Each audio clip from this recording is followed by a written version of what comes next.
Last class में आपको समझाया था कि हम आरसी को कैसे डील करेंगे, रीडिंग कॉम्प्रिहेंशन को हम लोग कैसे सॉल्व करेंगे। कुछ क्वेश्चंस मैंने आपको कराए थे, इसके कुछ याद आ रहा है पिछली वाली क्लास में क्या बताया था। आज मैं आपको कुछ इसके प्रीवियस ईयर क्वेश्चंस बताऊंगी, उसमें आपको कैसे सॉल्व करना है, क्या उसमें आप लोग मेथड लगाएंगे और कैसे आप उसको अप्रोच करेंगे। ठीक है, तो हम पूरे प्रीवियस ईयर की हेल्प से ही, कीवर्ड की हेल्प से ही आरसी को करने की कोशिश करेंगे। ठीक है, चलो तो सबसे पहले आज मैंने हिंदी इंग्लिश दोनों में लिखा है, किसी को भी कोई भी दिक्कत नहीं होगी। जो हिंदी मीडियम वाले हैं वो हिंदी में पढ़िए, जो इंग्लिश मीडियम वाले हैं वो इंग्लिश में पढ़िए। ठीक है, तो देखो जब भी मैंने आपसे कहा है कि अगर हम लोग आरसी की बात करते हैं, बेसिकली इसमें आपको क्या ध्यान रखना है जब आप पैसेज को पढ़ोगे।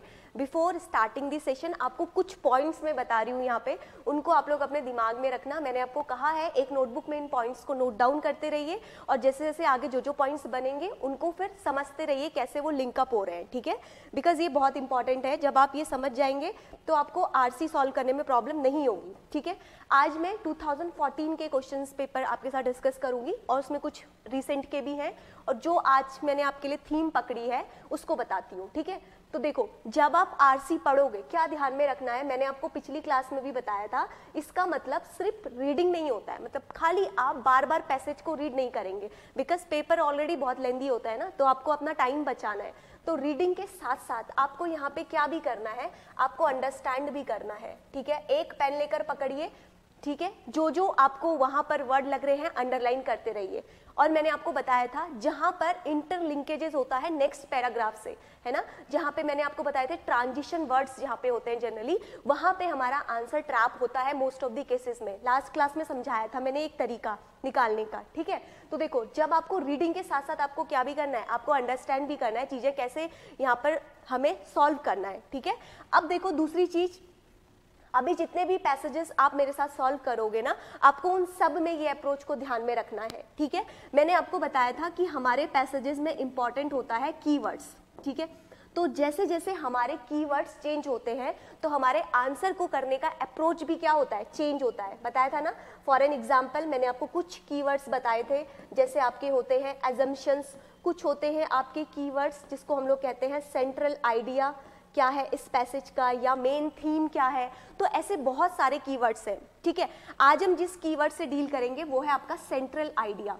और मैं आपको एक चीज बताती हूँ, जो मैं आज पेपर डिस्कस कर रही हूँ, अब आप कहते हैं ना कि पेपर का जो पैराग्राफ है ना वो डिफिकल्ट हो रहा है, यानी कि आरसी जो है वो डिफिकल्ट हो रहा है। क्यों हो रहा है ना, बिकॉज आज आप मेरे साथ जब 2014 के पेपर सॉल्व करोगे ना तो आप देखोगे ना कि यहाँ पर कीवर्ड्स का इतना इंपॉर्टेंट था ही नहीं। मतलब लाइक विदाउट कीवर्ड्स भी बहुत सारे क्वेश्चन है, मैंने आपको पिछली क्लास में भी कराए थे कुछ क्वेश्चन जिसमें हम लोग कीवर्ड्स का भी यूज नहीं कर रहे थे ना, तो वैसे ही क्वेश्चन है। और साथ में हम समझेंगे कि सेंट्रल आइडिया या सेंट्रल थीम क्या होता है, इसके बेस्ड क्वेश्चन को आपको कैसे अप्रोच करना है। ठीक है, उसके बाद कुछ जनरल रूल्स हैं जिसको आपको ध्यान में रखना है, वो एक बार ध्यान दे दीजिए।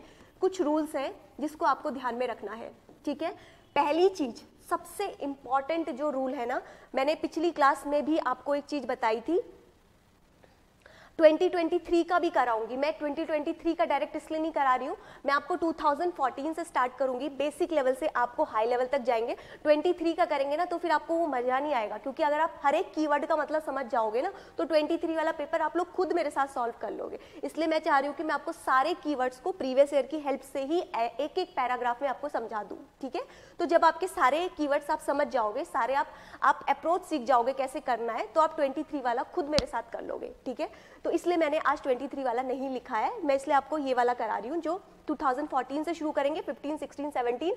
आप खुद देखोगे ना अपनी आंखों से कि डिफिकल्टी लेवल कैसे चेंज हुआ है, कैसे पैटर्न जो है वो बदला है 2014 के बाद से आज प्रेजेंट में क्या चेंजेस आए हैं पेपर में। ठीक है, चलो अब देखो सबसे पहले कुछ रूल्स हैं जो बनाए हैं, वो आपके ऊपर लागू करते हैं, वो आपके ऊपर डिपेंड है। ठीक है, सबसे पहली चीज जो आपको ध्यान रखना है जब आप पैसेज को अप्रोच करोगे, मैंने पिछली क्लास में भी बताया था, बियॉन्ड द पैराग्राफ नहीं जाना है। ठीक है, कहाँ पे जाना है वो मैं बताऊंगी कि कहाँ पर आपको जाना है। उससे पहले आपको किसी भी पैराग्राफ में बियॉन्ड दी पैराग्राफ नहीं सोचना है।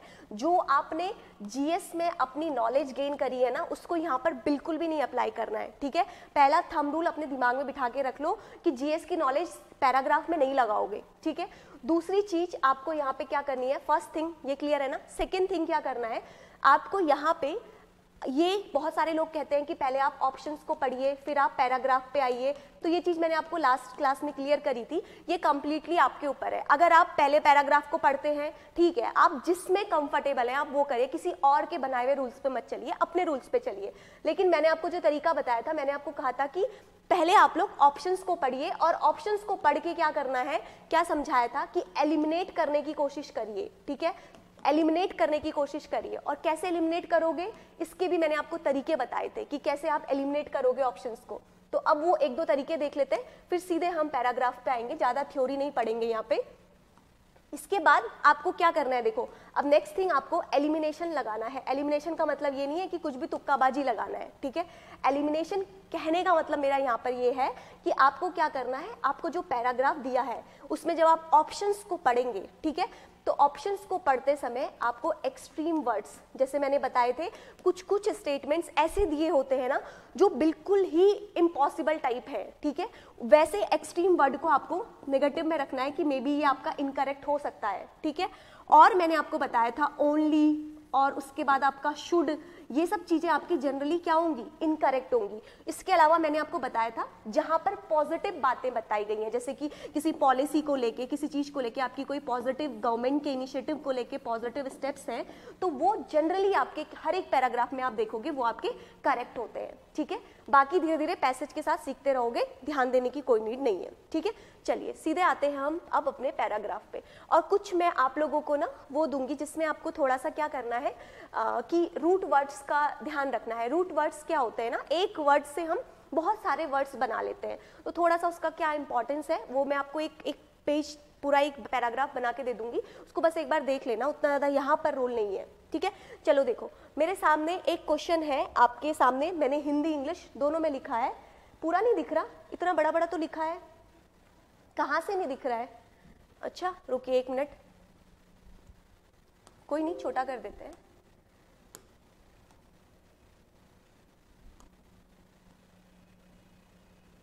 अब मुझे बताना आप लोग अब विजिबल है, अब विजिबल है, देखिए लेफ्ट साइड से, नाउ क्लियर। चलो 1 मिनट का टाइम लोगे, फटाफट पैराग्राफ को देखो, ठीक है।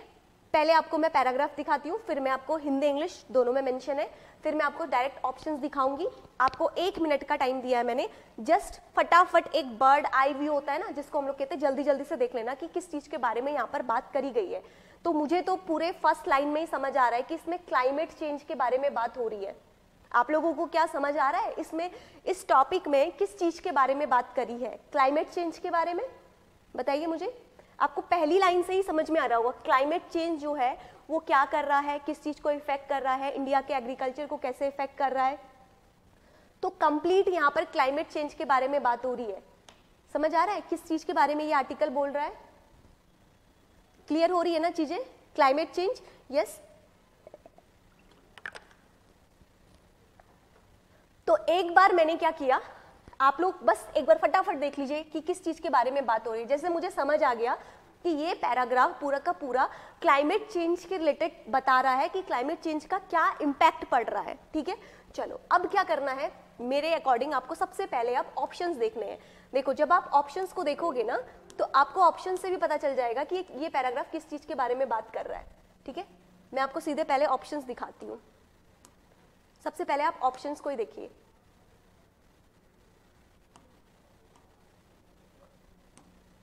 चलिए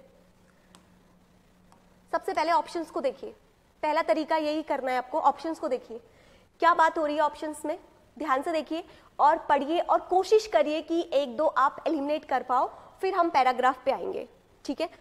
ट्राई करिए 1-2 को एलिमिनेट करने की। देखो मैंने क्यों कहा आपको कि आप पहले ऑप्शन को पढ़िए, आप ऑप्शन पढ़ के भी समझ सकते हैं। देखो क्लाइमेट चेंज में force the shifting of location of existing crop due to the following, कुछ रीजंस दिए। तो क्या आपको ऑप्शंस पढ़ के नहीं समझ में आ रहा कि ये टॉपिक किस चीज से रिलेट कर रहा है? समझ पा रहे हो ना? तो क्या होता है ना, जनरली जब हम लोग पहले पैराग्राफ पढ़ते हैं फिर ऑप्शंस पे आते हैं ना, तो डुअल वर्क हम लोग करते हैं वहां पे, है ना। तो यहाँ पे आपको क्या करना है, यहाँ पे आपको पहले एक बार ऑप्शंस पे गो थ्रू हो जाना है। अब ऑप्शंस को अगर आपने देख लिया तो यहाँ पर क्या कह रहा है, देखो मेल्टिंग ऑफ ग्लेशियर्स, ठीक है। उसके बाद बोल रहा है water availability and temperature suitability at other location, poor productivity of crop, last है wider adaptation of crop plant, ठीक है। डन। फोर आंसर भी दे दिया क्या आपने सीधे ही? अच्छा,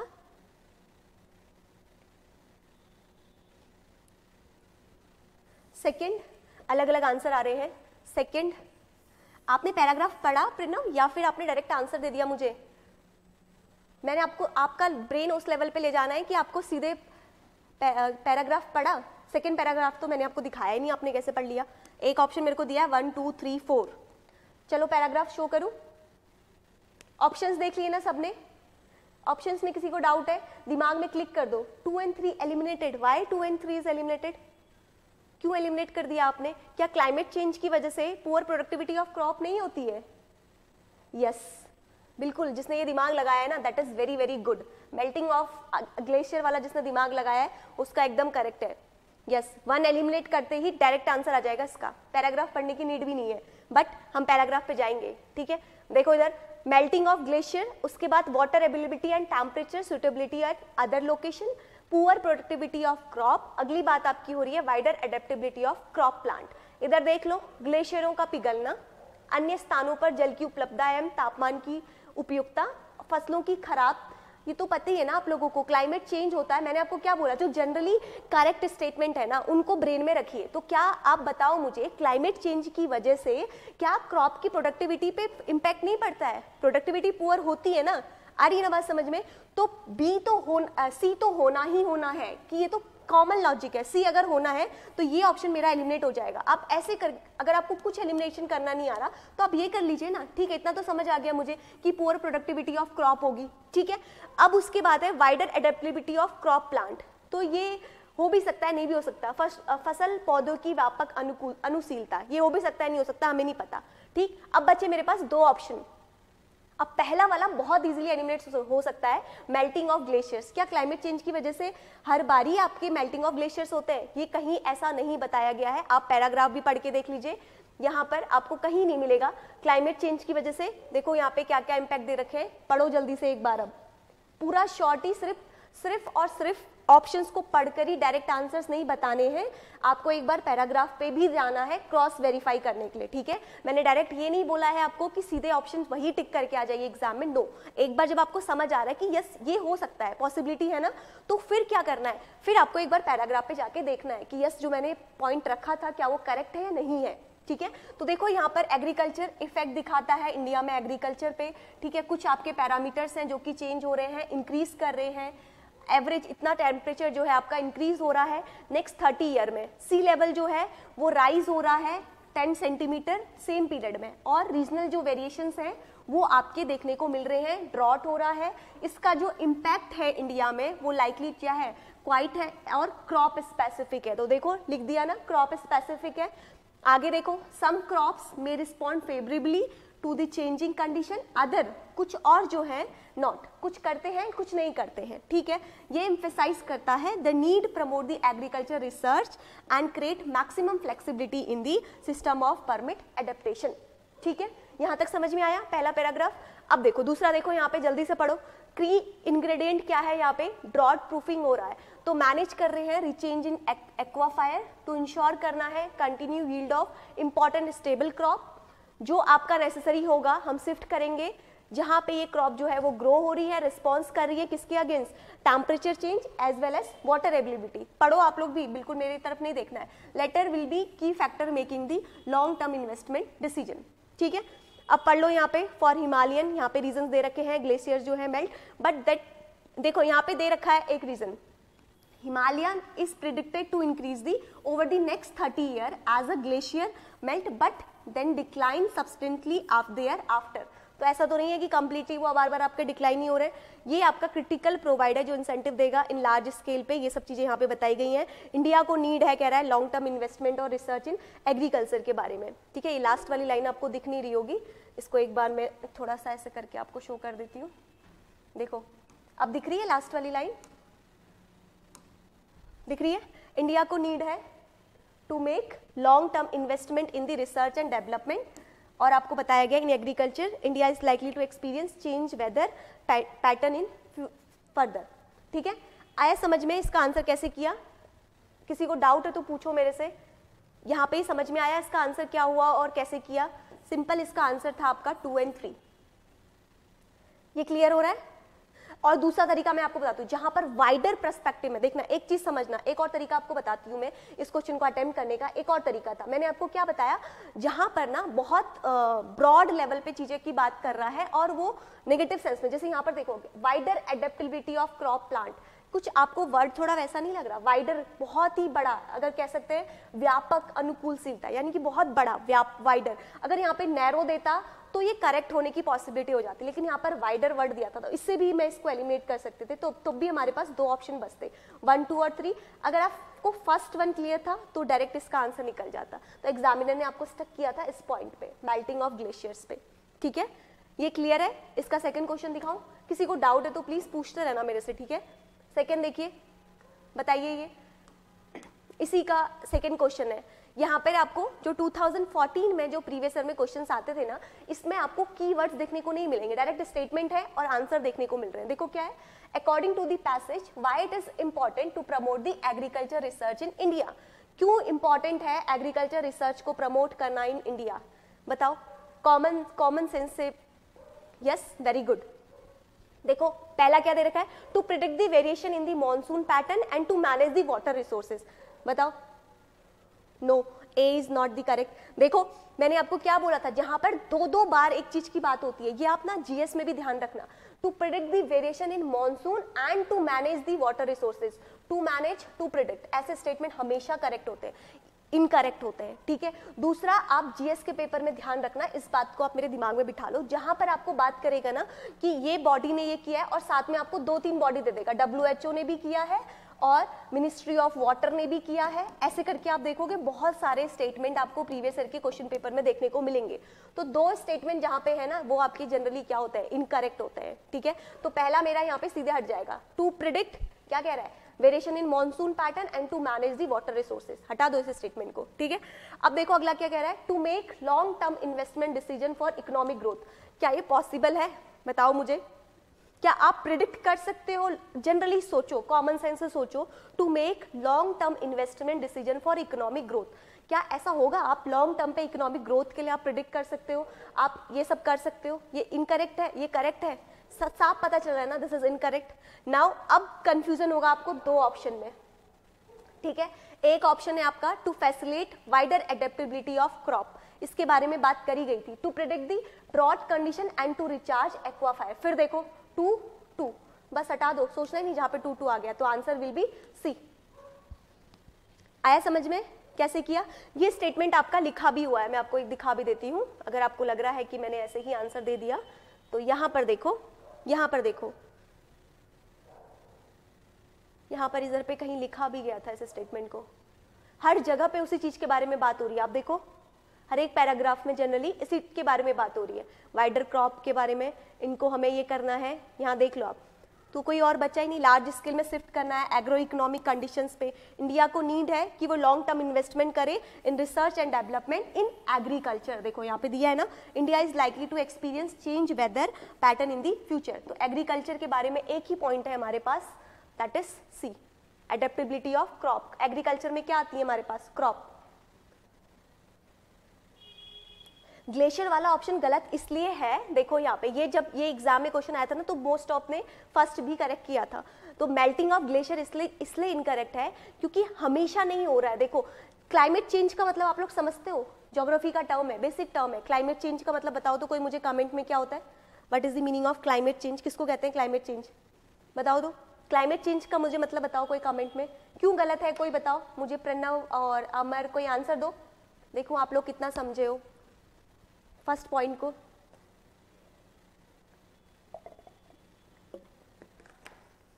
ठीक, राइजिंग एवरेज टेम्परेचर, तो क्या हर एक बार जब आपका एवरेज टेम्परेचर राइज करता है तो उसकी वजह से इट इज ऑलवेज नेसेसरी कि मेल्टिंग होंगे ग्लेशियर्स का, there is a certain temperature जो कि हमें रिक्वायर होता है।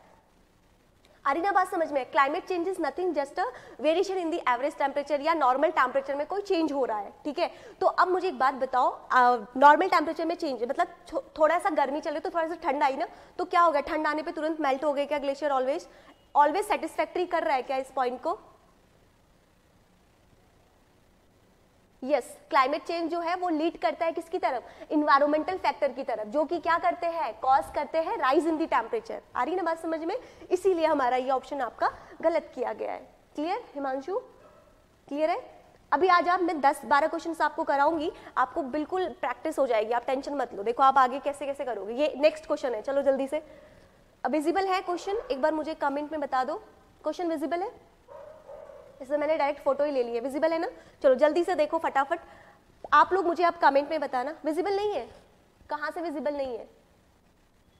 फुली नहीं है? कहाँ पे विजिबल नहीं है? नीचे का पैराग्राफ नहीं दिख रहा? ओके ओके, एक मिनट बस, जस्ट वेट मिनट। हाँ, मैं इसको शॉर्ट कर देती हूँ थोड़ा।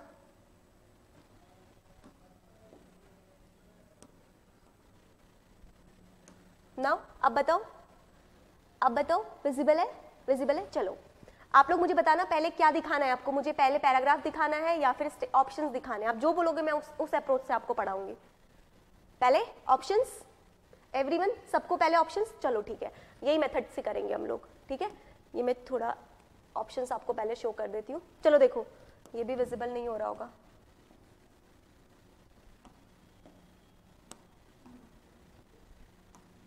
चलो विजिबल है ना, देख लो एक बार ध्यान से।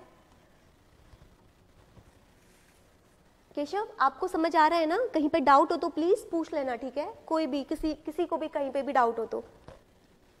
फोर्थ क्वेश्चन है आपके सामने, ऑप्शंस को एक बार पढ़िए और इस पैसेज को पढ़िए और समझिए कि हाँ, आप लोग डाउनलोड कर लीजिए, 2014 का है, 2014। क्वेश्चन नंबर 4 सेट ए। अगर किसी को विजिबिलिटी में प्रॉब्लम है यू कैन डाउनलोड, 2014 सेट ए है ये, और क्वेश्चन नंबर उसका 4 है। पीडीएफ तो अभी तो नहीं डाल पाऊंगी, after the end of the class में डाल पाऊंगी, बिकॉज लैपटॉप मेरा बाहर है। मैं क्लास के बाद आपको दे सकती हूँ, अभी तो नहीं है मेरे पास।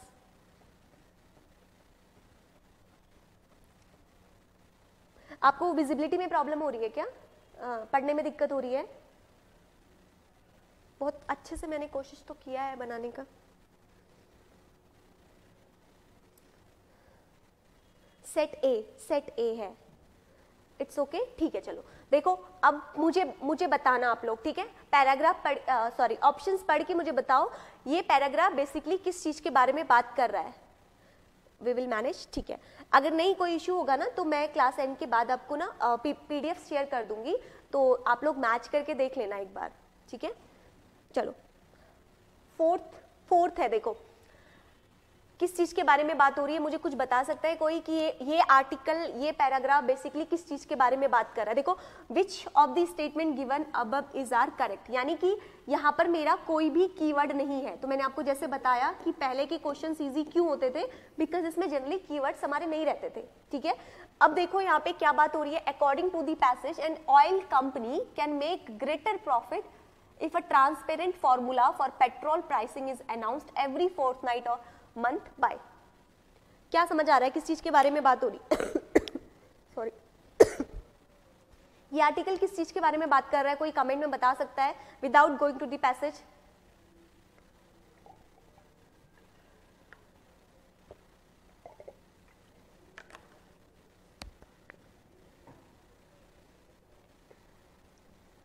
कोई बता सकता है किस चीज के बारे में बात कर रहा है ये पैसेज?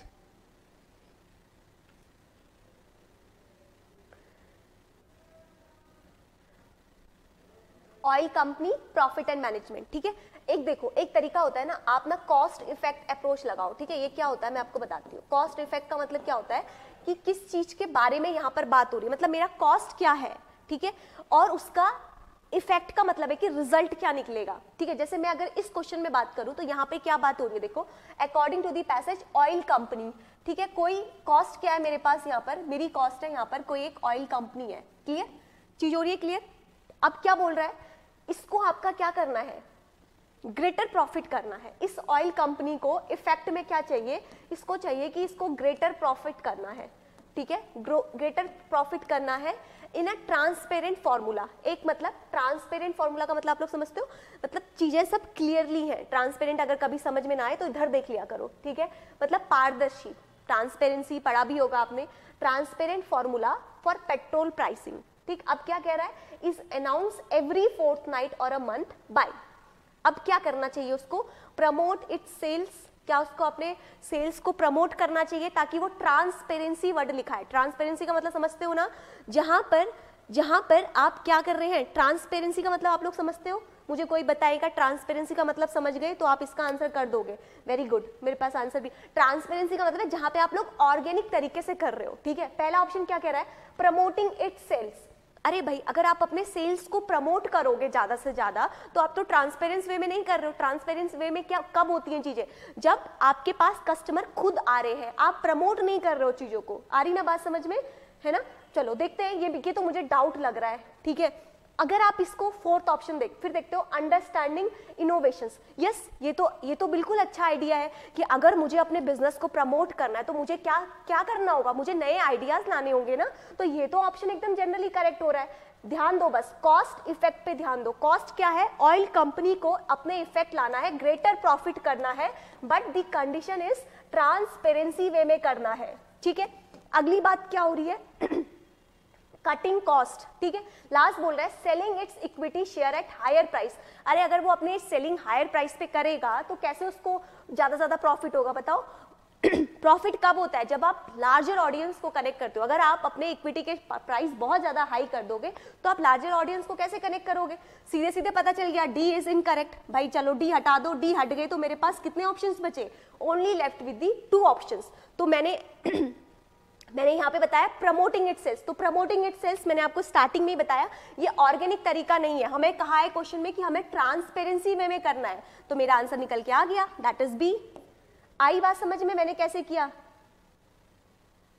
नहीं वो ऑर्गेनिक तरीका नहीं है। वर्ड देखो, मैंने एक बात बोली ध्यान से, कॉस्ट में है ऑयल कंपनी, इफेक्ट में है greater profit, but the condition is कि ट्रांसपेरेंट वे में होना चाहिए। जो आप लास्ट ऑप्शन बोल रहे हो ना, selling its equity share at higher price, अगर वो हायर प्राइस में सेल करेगा तो प्राइस तो ज्यादा मिलेगा, बट ऑर्गेनिक तरीका थोड़ी है वो, ट्रांसपेरेंट तरीका कैसे है, ऐसे समझो ना।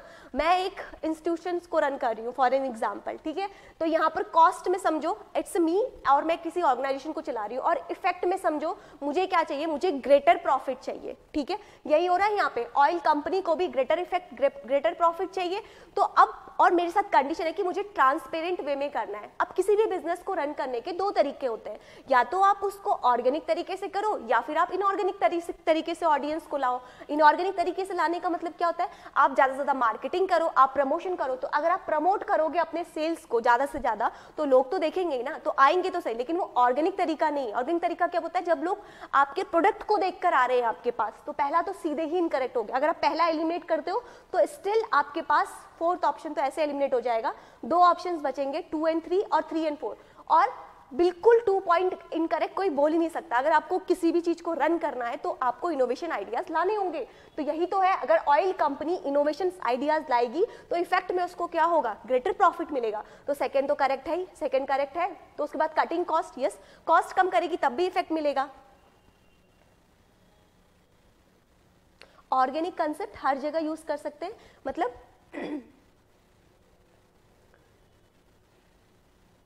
मतलब मैं समझी नहीं आप क्या कह रहे हैं।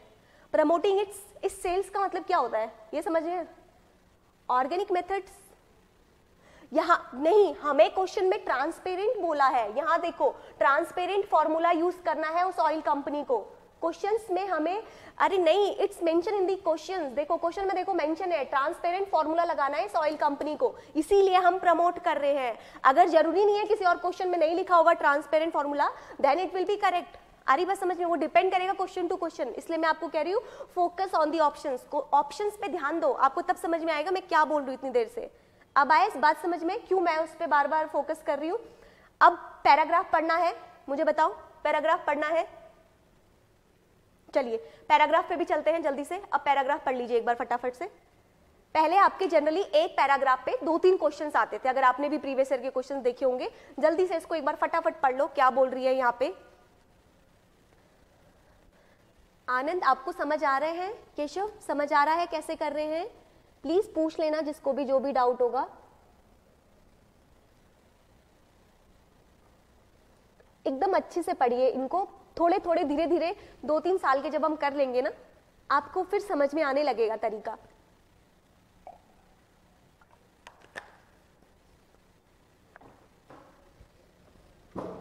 देखो यहाँ पे, it is easy for a government to control the state-owned company through the node and wings. So what really needs is to be done as the first step. First step क्या करना है? To put petrol pump on the transparent formula. देखो mention in the paragraph also कि transparent formula लगाना है. Transparent formula, if the price of crude is X and the exchange rate is Y, then every month on the fortnight the government announce a maximum price of petrol. ठीक है? Which anybody can work out for the X and Y. The rule had its work out, make sure that the oil marketing company can in general cover their cost. ठीक है? This will mean that if one company can innovate and cut cost, it will make greater profit. देखो mention किया है, cost cut, make greater profit. मिल गई line direct यहाँ पे. Hence firms will be more prone to innovate and be efficient. उसके बाद क्या लिखा है?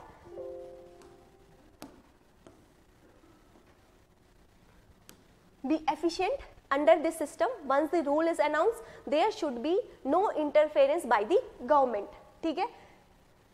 अब आगे लिखा है, if this is done for the while, private companies will re-enter in the market and once आगे लिखा है आपका a sufficient number of them are in the fray, we can remove the rule-based pricing and leave it is truly to the market. ठीक है? देख लो आपके सामने paragraph है, हिंदी इंग्लिश दोनों में है. आप लोग जिस भाषा में इजी समझते हैं उस भाषा में पढ़ लिए. डन. चलो अब सेकंड क्वेश्चन करेंगे इसी के बेस्ड. अब ये वाला क्वेश्चन करो, इसी पैराग्राफ का सेकंड क्वेश्चन है. ठीक है? पैराग्राफ भी पढ़ लिया. Now done. अब करो इसको. अब इसको अच्छे से अटेम्प्ट करो. विजिबल है क्वेश्चन? बताइए फिफ्थ क्वेश्चन का आंसर बताइए मुझे क्या होगा. आराम से टाइम लीजिए, कोई दिक्कत नहीं है. According to the passage. अब यहां पर बात हो रही है पैसेज के बारे में.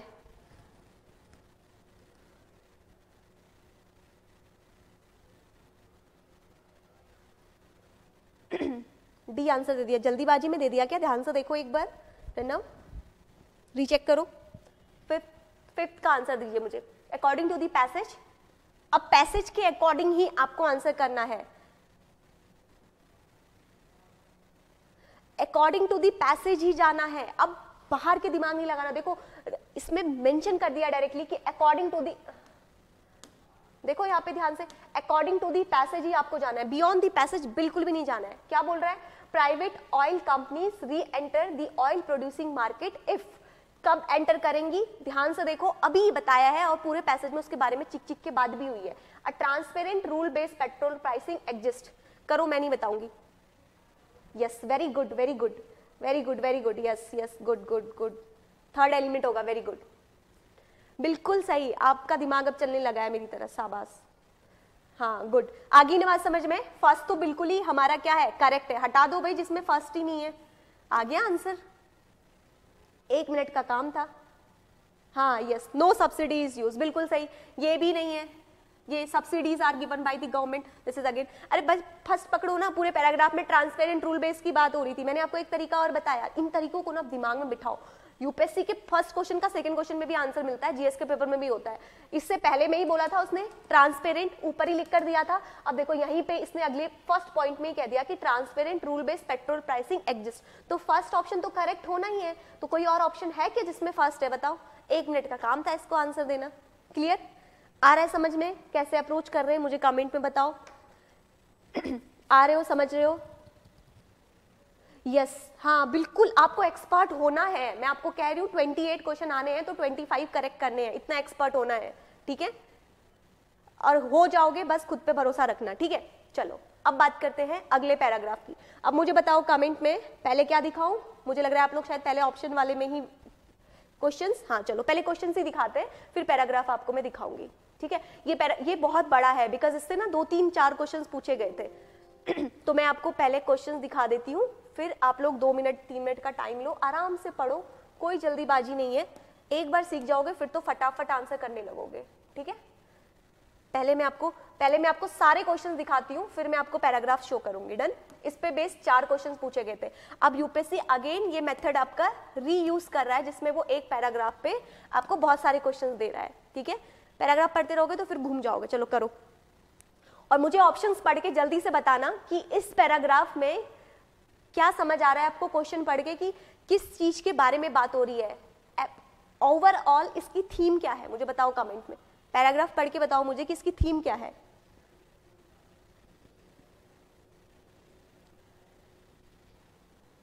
यस, आ गई ना बात समझ में पैराग्राफ क्वेश्चन पढ़ते ही। तो बस अब जीएस की नॉलेज मत लगाने लग जाना, मैंने आपको बताया पैराग्राफ में बियॉन्ड द पैसेज नहीं जाना है, वही अप्रोच लगाओ ना। कॉस्ट इफेक्ट दिमाग में सोच लो, कॉस्ट इफेक्ट क्या बनेगा भाई, इसका क्या कॉस्ट है, क्या इफेक्ट मुझे देखने को मिलेगा। कॉस्ट में ढूंढो कि क्या बात कर रहा है और उसके इफेक्ट में देखो कि क्या रीजंस मिलेंगे। जब दिमाग ऐसे चलाने लगोगे ना तो फिर आंसर मिलने लगेंगे जल्दी जल्दी। मैं नहीं बताऊंगी, 1 मिनट का टाइम दे रही हूँ, फिर मैं बताऊंगी। पहले फटाफट से देख लो। यस, हाँ, ग्रीन हाउस गैस समझ गए हो आप लोग, गुड।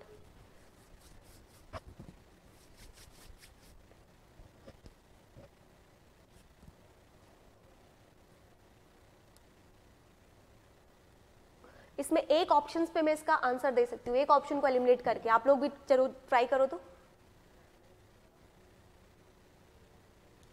एक कीवर्ड है, अगर आपने वो पकड़ लिया ना आपको आंसर सही आ जाना है। वेरी गुड, एक बच्चे ने पकड़ा, वेरी गुड। अरे इतना वेग स्टेटमेंट है, मैंने आपको क्या कहा, आप एलिमिनेट करना सीखो, आपको पैराग्राफ में जाने की नीड नहीं है। कॉस्ट देखो और इफेक्ट देखो, वेरी गुड। सबके आंसर्स आने लगे। प्रणव आपका आंसर क्यों नहीं आया? केशव, आनंद, बस आप तीनों का नहीं आया, जल्दी बताओ मुझे।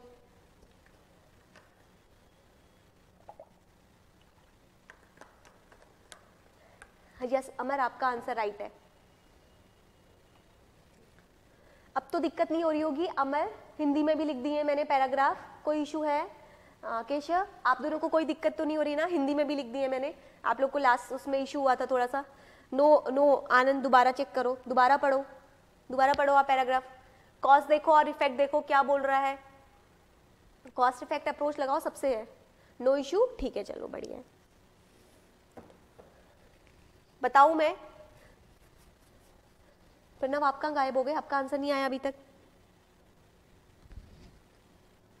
15 क्वेश्चन, वेरी गुड। हिमांशु को समझ आने लग गया है, अमर को समझ आने लग गया है। आनंद दोबारा देखो ध्यान से, कॉस्ट और देखो इधर, कॉस्ट और उसका इफेक्ट क्या पड़ेगा। ठीक, आपको समझ तो आ गया आर्टिकल किस चीज के बारे में? अच्छा, मेरे को साइलेंट करके रीड कर रहे हो, चलो कर लो, मैं 1 मिनट में ही साइलेंट हो जाती हूँ।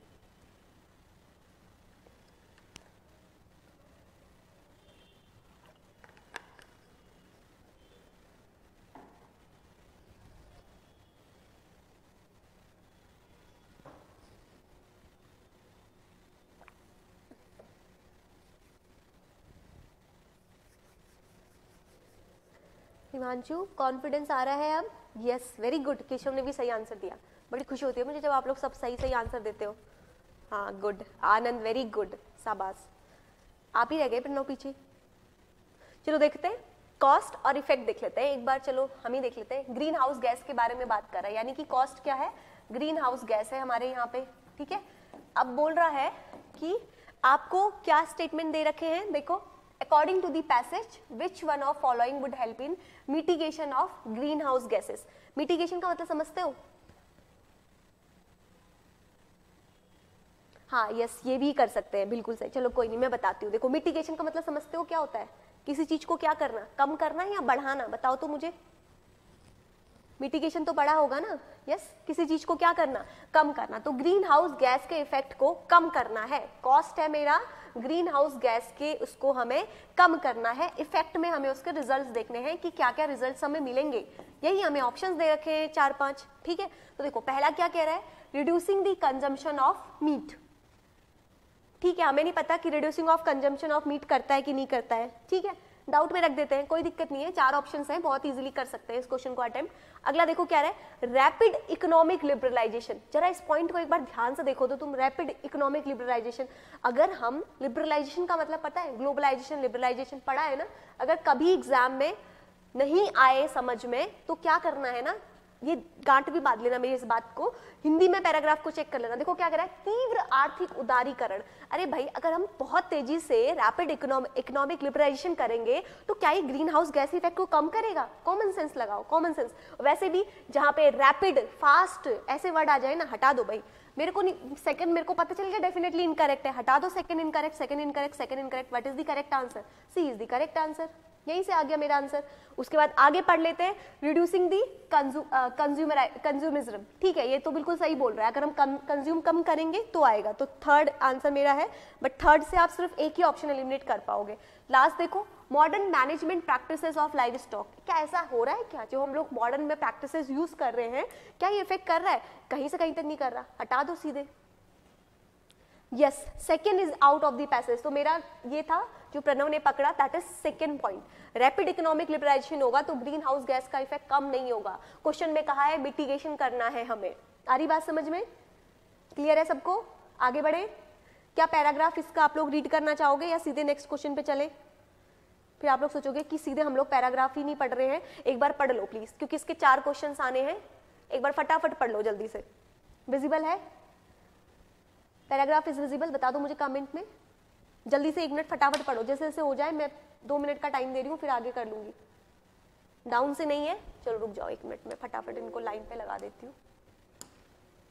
पढ़ लेना एक बार जल्दी जल्दी से, सारों को पढ़ लो एक बार।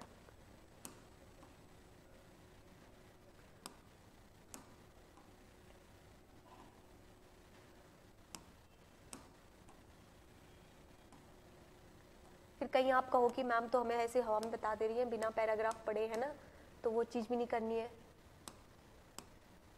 बट एग्जाम निकलेगा ऐसे ही, आपको धीरे धीरे समझ आएगा। अब विजिबल होगा शायद, देख लो। अरे आपने डाउनलोड कर लिया क्या पेपर? अरे वाह, गुड। 17 को दोबारा देखो फिर, डाउनलोड कर लिया अगर तो। और जो आप लोग जो पढ़ रहे हो, मैं सिर्फ 2 मिनट का टाइम दे रही हूँ, मैं फिर नेक्स्ट स्लाइड पे चली जाऊंगी। फटाफट रीड करो, बस देखते रहो क्या है।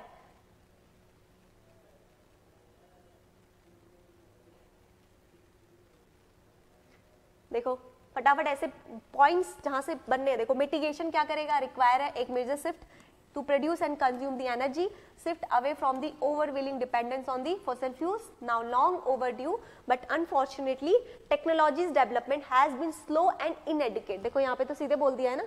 उसके बाद largely because government policies have not promoted investment in the research and development, बिल्कुल कर ही नहीं रही है, myopically as a result of relatively low prices of oil. अगला बोल रहा है, it is now therefore imperative for a country like India treating the opportunity of harnessing renewable energy on the large scale as a, फटाफट पढ़ते जाओ मेरे साथ साथ, renewable energy on a large scale as a national imperative. पढ़ो जल्दी. This country is extremely well endowed with solar, wind and biomass source of energy. Where we have lagged unfortunately is in our ability to develop and create the technological solution हम for harnessing these resources. ठीक है, पढ़ लिया. One particular trajectory for carrying out stagnant mitigation of greenhouse gas emission assessed by the IPCC. इसके बारे में UPSC बहुत question पूछता है environment में. ठीक है, clearly slow the need for the ensuring that the global emission of greenhouse gas peak no later than 2015 and reduce the rapidly thereafter. The देखो cost association with such, पढ़ो आप लोग, बहुत लंबा है ये, मेरा मुंह दर्द हो गया बोलते बोलते. पढ़ो जल्दी से, हिंदी इंग्लिश वाले दोनों अपने हिसाब से पढ़ो, मैं बोलूंगी तो वो डिस्टर्बेंस होगा.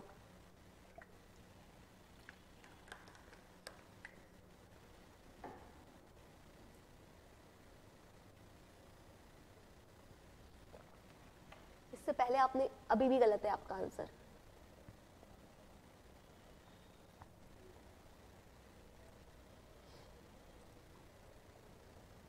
फिर से चेक करो.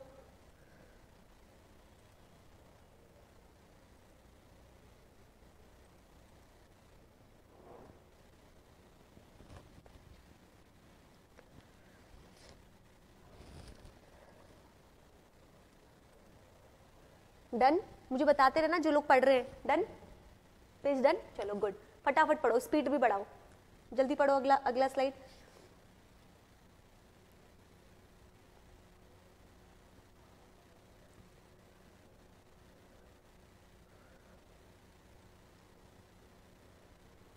बस एक बार देखना है लिखा क्या है पैराग्राफ में, ताकि जब ऑप्शंस पढ़ो तो थोड़ा समझ में आए क्या लिखा है, ठीक है।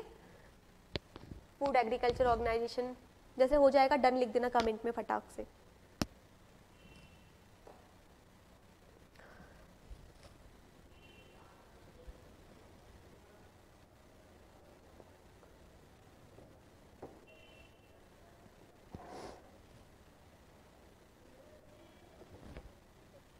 हो गया,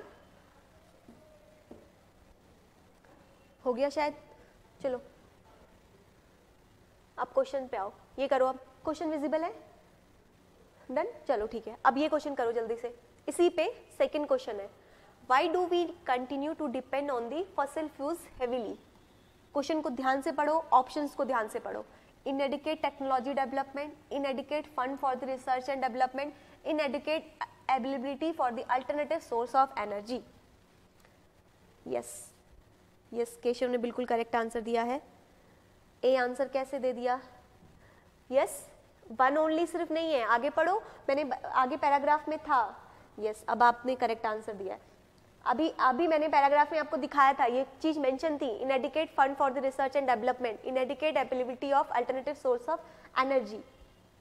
ठीक है, पता है इसमें क्या था, ये वाला पैराग्राफ में डायरेक्टली मेंशन नहीं है। आपको मैं एक बार क्लास ओवर होने के बाद बोलूंगी कि एक बार पढ़ना इस क्वेश्चन को, ये वाला ना डायरेक्टली अवेलेबल नहीं है क्वेश्चन में। बट द प्रॉब्लम इज ना कि 1 और 2 करेक्ट है, तो 1 और 2 करेक्ट है, तो देखो कोई ऑप्शन ऐसा है जिसमें 1 और 2 एक साथ जा रहे हैं, सिर्फ डी ही ऑप्शन है, तो डी ऑटोमेटिकली हमारा करेक्ट हो गया, इसलिए थर्ड ऑप्शन हमारा ऑटोमेटिकली करेक्ट हो गया है।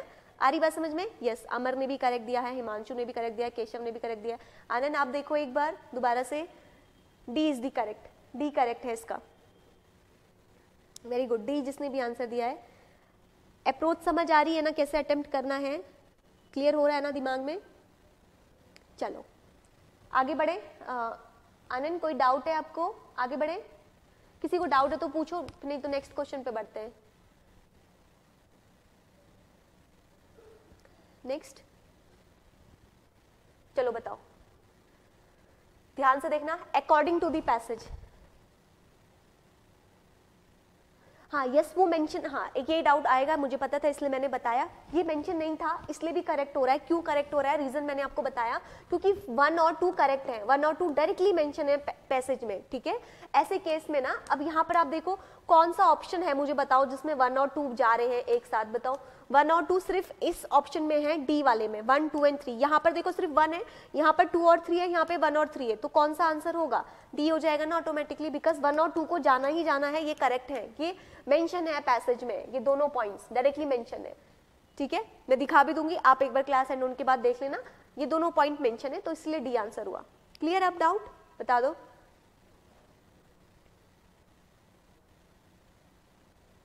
बाय डिफॉल्ट करेक्ट हुआ है ये, ऐसे समझ लो। चलो डाउट है अभी भी तो पूछ लेना, मैं फिर बता दूंगी। इसमें देखो क्या कह रहा है, according to the passage, passage के अकॉर्डिंग ही जाना है, बाहर नहीं जाना है। केशव थोड़ा सा ध्यान से देखो, थोड़ी जल्दी कर दी आपने। How does the mitigation of green house gas help us, कैसे हमें ये mitigation of green house help करेगा। देख लो फिर से कॉस्ट इफेक्ट, कि बहुत बढ़िया तरीका होता है, पता है कॉस्ट इफेक्ट वाले में ना हमें समझ आ जाता है कि रिजल्ट क्या देखने हैं। कॉस्ट क्या बात हो रही है, कॉस्ट बात हो रही है यहाँ पे हमारी ग्रीन हाउस के बारे में। ठीक है, ग्रीन हाउस गैस के मिटिगेशन के बारे में। तो इफेक्ट में कह रहा है कि इसके रिजल्ट्स क्या क्या होंगे अगर हम ग्रीन हाउस गैस का एमिशंस कम करेंगे। तो बताओ, सबने अलग अलग आंसर दिए हैं, किसी ने सी दिया है, किसी ने डी दिया है। क्या क्या है? Reduce expenditure on public health, ठीक है, reduce dependence on life stock, reduce energy requirement, and last one is reduce rate of global climate change. अब मुझे एक बात बताओ, इनमें कौन सा ऐसा पॉइंट है जिसको आप कह सकते हो कि वो डेफिनेटली करेक्ट होगा? बताओ मुझे, इनमें कौन सा ऐसा पॉइंट है जिसको आप कह सकते हो? Fourth one, very good, fourth one is the point जो कि डेफिनेटली करेक्ट होगा। फोर्थ, हाँ, तो फोर्थ हमारा किस किस में है? तो मेरा फर्स्ट ऑप्शन एलिमिनेट हो गया। इतना भी कर लोगे ना काम बन जाता है। ठीक है, हाँ, इतना तो इसमें तो किसी को दिक्कत नहीं होगी।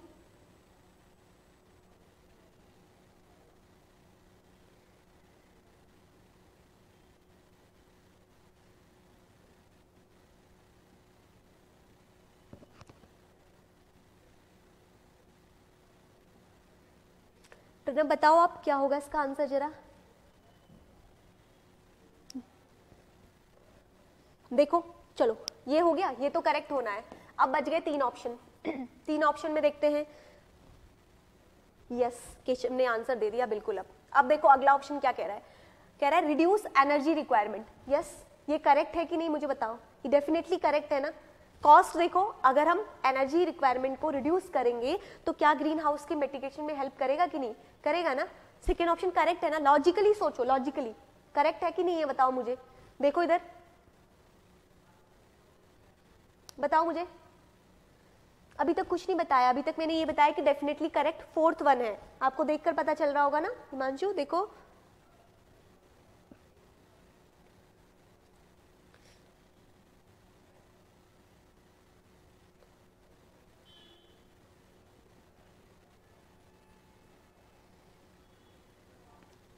यस 17 क्वेश्चन में ही है हम, ठीक है। जल्दी जल्दी करो, देखो इतना इतना लेट काम नहीं चलेगा। देखो फटाफट, ये करेक्ट है डेफिनेटली, पता चल गया। 10 वन इज करेक्ट।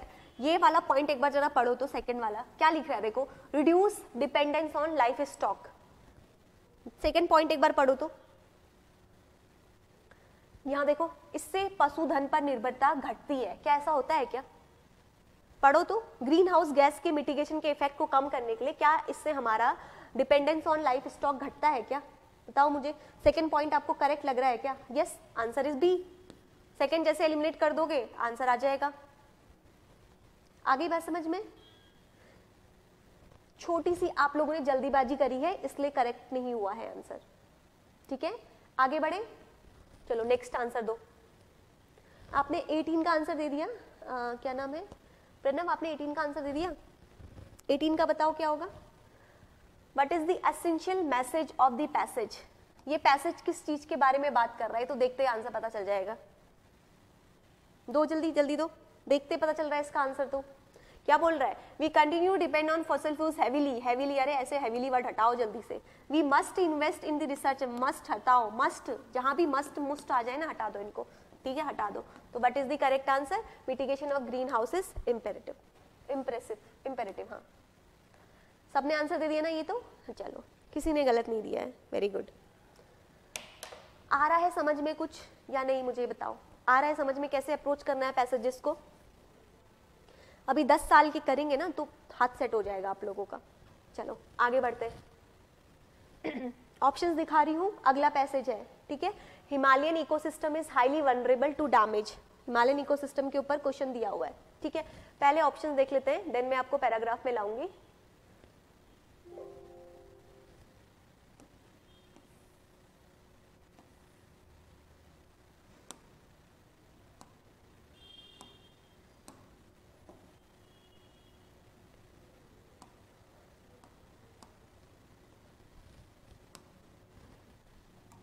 चलो आंसर, हाँ ये तो लास्ट क्वेश्चन का आंसर है ना। चलो इसका आंसर पहले ट्राई करो पढ़ने का, क्या है।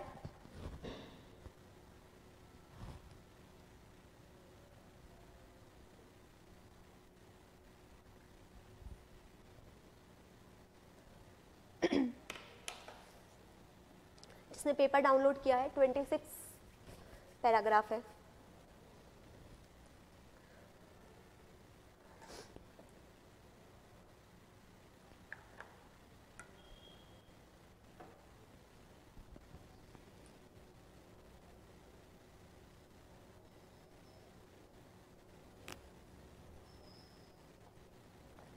वेरी गुड, आनंद ने करेक्ट आंसर दे दिया, वेरी गुड।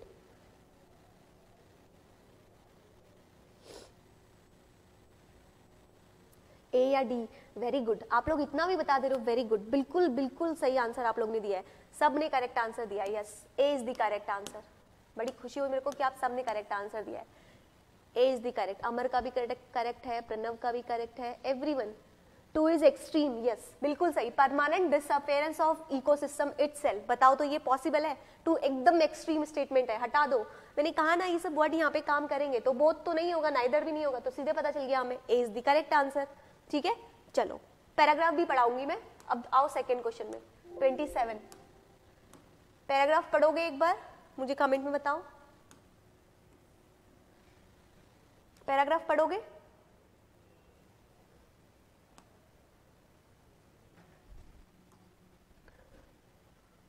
पैराग्राफ पढ़ोगे ना? यस, एक बार पढ़ लो जल्दी जल्दी से, ठीक है? विजिबल है ना? एक बार पढ़ लो, पैराग्राफ भी पढ़ लो, बिकॉज इस पे बेस 2 क्वेश्चंस हैं।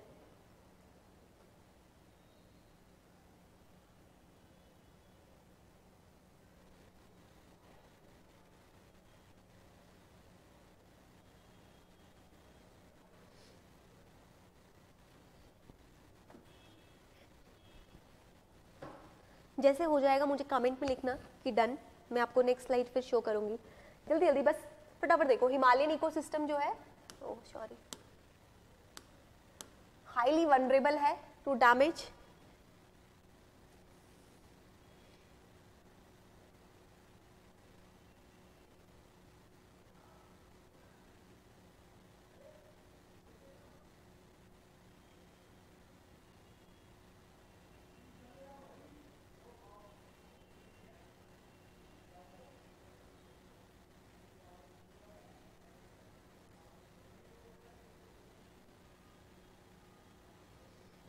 डन सबका? चलो ये वाला देखो,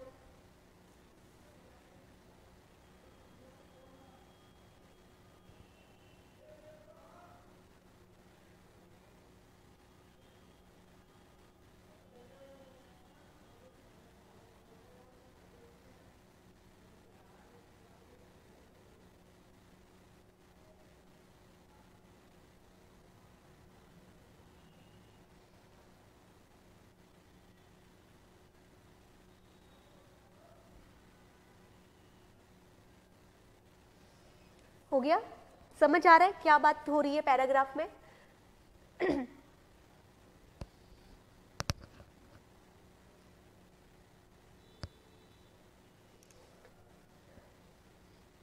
कुछ आया दिमाग में? Further, it needs to emphasize that the endemic and restricted distribution and most often with specialized habit requirement are among the most vulnerable element. In this respect, the Himalayan biodiversity hotspot with rich endemic diversity is vulnerable to the climate change. ठीक है? उसके बाद बोल रहा है the threat include the possible loss of genetic resources, species, habitat and उसके बाद decrease in the ecosystem services. Therefore, conservation of endemic element is representative ecosystem assume a great significance while drawing the conservation plan for the reason. Done कर दी? पढ़ लिया? मुझे comment में बता दो। Done? Okay, आप आंसर दे रहे हैं। 17 क्वेश्चन नंबर है। अच्छा, क्वेश्चन नंबर कुछ और आप लिख रहे हैं। चलो हो गया ना? पढ़ लिया ना सबने? चलो सेकंड, अब 27 क्वेश्चन नंबर करो। क्वेश्चन नंबर 27 विजिबल है? मुझे बता दो एक बार कमेंट में।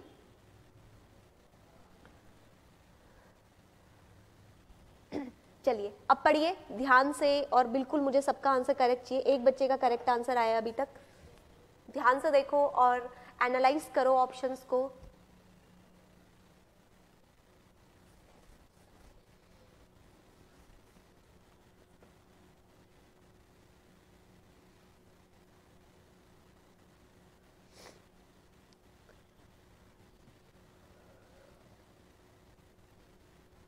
वेरी गुड, आनंद ने भी करेक्ट आंसर दिया है।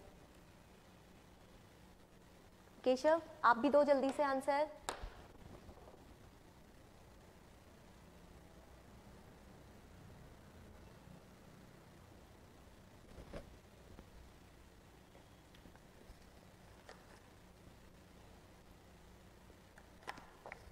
गुड, केशव ने भी करेक्ट आंसर दिया है।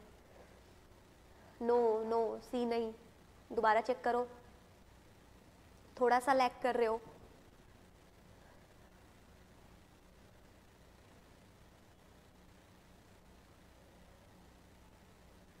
देखते हैं, चलो आपसे नहीं होगा तो मैं बताती हूँ।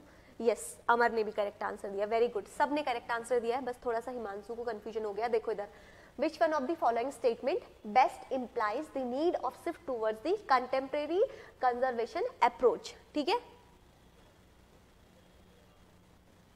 यस, वेरी गुड, प्रणव ने एकदम करेक्ट पॉइंट पकड़ा है, शाबाश, आप लोग यही दिमाग लगाना है बिल्कुल। देखो पकड़ो भाई, जो तरीका सिखाया है वही करो। Exploration of natural resources cause a stress on the Himalayan ecosystem.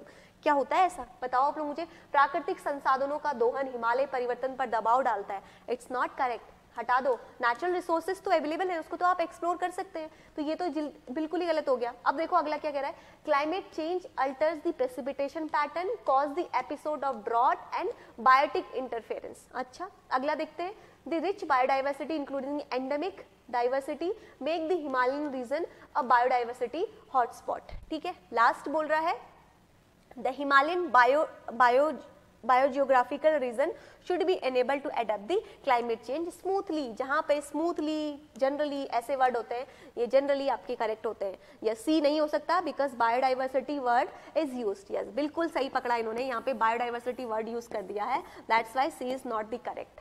ठीक है, आ रही बात समझ में, कैसे आप लोग अप्रोच करेंगे। सबने बहुत आंसर करेक्ट दिया था, वेरी गुड। क्लाइमेट चेंज देखो ये अल्टर कर देगा प्रेसिपिटेशंस को, कॉज करेगा ड्रॉट, हटाओ ऐसे ऐसे स्टेटमेंट को। ठीक है, आई बात समझ में। यस, सबने करेक्ट आंसर दिया था डी।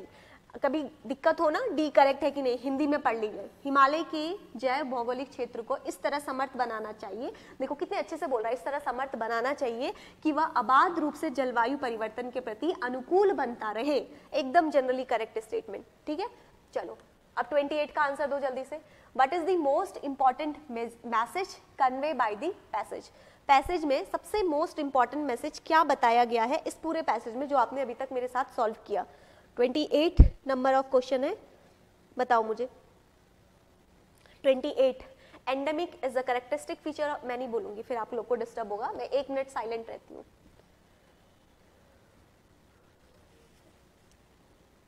वेरी गुड, एक बच्चे का करेक्ट आंसर भी आया है मेरे पास। हो रहे हैं ना solve Pranav?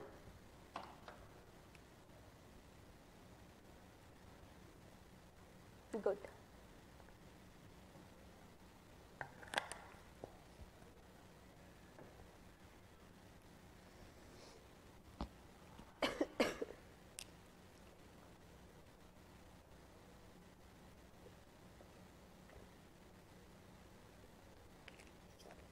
Very good, Anand ने भी करेक्ट आंसर दिया। अमर दोबारा से देखो, थोड़ा सा लैग कर रहे हो आप। नो नो नो, दोबारा चेक करो हिमांशु आप भी।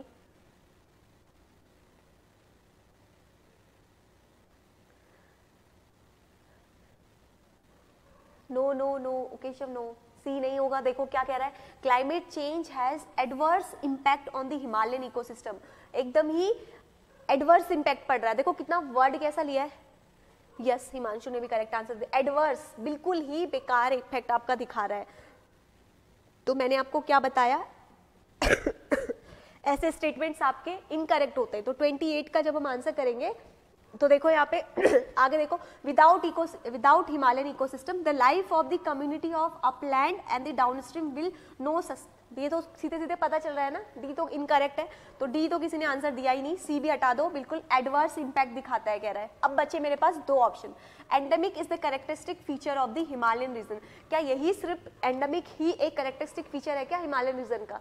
नो, स्पेसिफिक करके दिया है। अब देखो यहाँ पे क्या बोल रहा है, conservation efforts should emphasise on biogeographical region rather than on a some species और हैबिटेट। बिल्कुल जेनेरिक स्टेटमेंट आपका दिया गया है। ठीक है, अब यहाँ पर कुछ लोगों के दिमाग में आ रहा होगा कि शुड वाले हमेशा गलत होते हैं। नो, मैंने आपको क्या बताया, यहाँ पर एक पॉजिटिव सेंस में स्टेटमेंट दिया गया है। जब आप शुड वाले क्वेश्चन करोगे ना तो आगे लिख लेना कि वो नेगेटिव सेंस में बोल रहा है शुड कंप्लीटली या फिर पॉजिटिव सेंस में बात हो रही है। अगर आप यहाँ पर देखोगे तो ये कह रहा है कि कंजर्वेशन एफर्ट जो है वो आपके इम्फेसाइज करते हैं किसमें, बायोजियोग्राफिकल रेंजेस में, rather than on some species और हैबिटेट।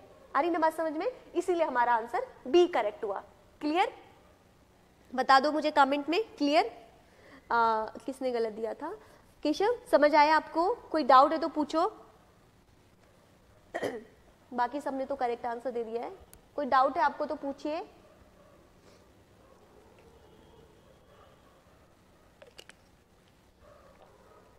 चलिए फिर आगे बढ़ते हैं। चलो अब करेंगे नेक्स्ट कीवर्ड पे काम, ठीक है। अब मैं आपको आज पहला एक कीवर्ड सिखाती हूँ। अब आपका काम क्या है ना, मैं एक बात आपको बताती हूँ, जैसे अभी सेशन एंड होगा ना तो 2014 के कुछ क्वेश्चंस और बचे हैं, उसको आप लोग क्या करोगे ना, उसको आप लोग मुझे आंसर उसको एक बार खुद से सॉल्व करोगे अब, ठीक है। जनरल क्वेश्चंस हैं, अब हम पहले कीवर्ड पे चलते हैं, ठीक है। अब इस क्वेश्चन को देखो, आपको यहाँ पे क्वेश्चन विजिबल हो रहे हैं, मैं थोड़ा छोटा कर देती हूँ।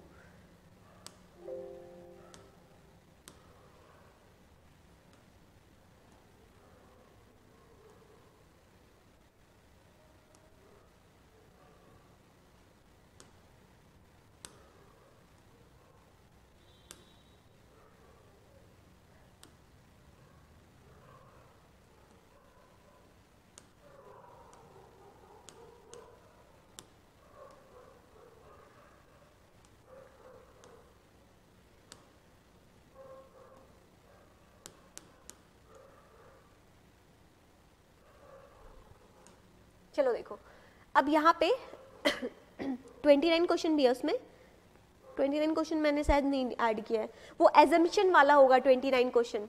प्रणव एक बार आप चेक करो, 29 आई थिंक एजम्पशन उसमें कीवर्ड लिखा होगा, है ना। हाँ यस, इसलिए मैंने उसको ऐड नहीं किया, बिकॉज एजम्पशन कीवर्ड में बताऊंगी आपको। इसमें मैंने आज वही क्वेश्चन ऐड किए जिसमें आपके कोई भी वो नहीं है, ठीक है, बेसिक क्वेश्चंस किए, इसलिए नहीं बताया एजम्पशन वाला, ठीक है। एजम्पशन वाला मैं आपको बाद में करा दूंगी, बिकॉज एजम्पशन के आंसर्स कभी भी पैसेजेस में नहीं होते, वो सिखाऊंगी आपको मैं, ठीक है। चलो अब एक कीवर्ड का मतलब समझ लेते हैं। देखो ये जनरली आपको ये कीवर्ड ना बहुत सारे उसमें मिलेगा, तो ये कीवर्ड है क्या पहले उसको समझ लेते हैं। इसके ना आप लोग कंफ्यूज मत होना अगर इसको अल्टरनेटिव नेम से भी देगा तो एग्जाम में, ठीक है। जैसे इसका बेसिक कीवर्ड होता है, जो ये टॉपिक आपको मैं बता रही हूँ, जैसे कहीं पर लिखा होगा सेंट्रल आइडिया, पहला कीवर्ड जो हम पढ़ेंगे दैट इज सेंट्रल आइडिया, ठीक है। और लिखा होता है थीम क्या है इस पैसेज की, या लिखा होता है आपको जिस्ट क्या है, ये सेम वर्ड है, ठीक है। या आपको कुछ और भी जैसे बेस्ट रिफ्लेक्ट, तो आप ओवरऑल सबका मतलब सेम है, ठीक है।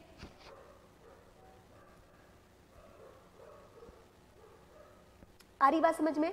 अब क्या करना है, जब भी ध्यान देना, जब भी सेंट्रल आइडिया, थीम या जिस्ट ऐसा कीवर्ड आपको एग्जाम में दिखे जिसमें आपको हाँ यस क्रक्स है ना, बेस्ट क्रक्स या रिफ्लेक्स, ऐसे ये क्रक्स व्रक्स, ये जिस्ट क्रक्स, ऐसे आजकल वर्ड यूज करने लगा है, इसलिए ये एक ही के अलग अलग नाम हैं। अगर बात करूं central idea, theme, gist, crux, ये चीजें हैं एक ही, बट आपको अलग अलग ईयर्स में ना अब वो नेम को बस अलग अलग चेंज कर देते हैं। ये क्वेश्चन करने इजी होते हैं। क्यों इजी होते हैं, मैं रीजन बताती हूँ।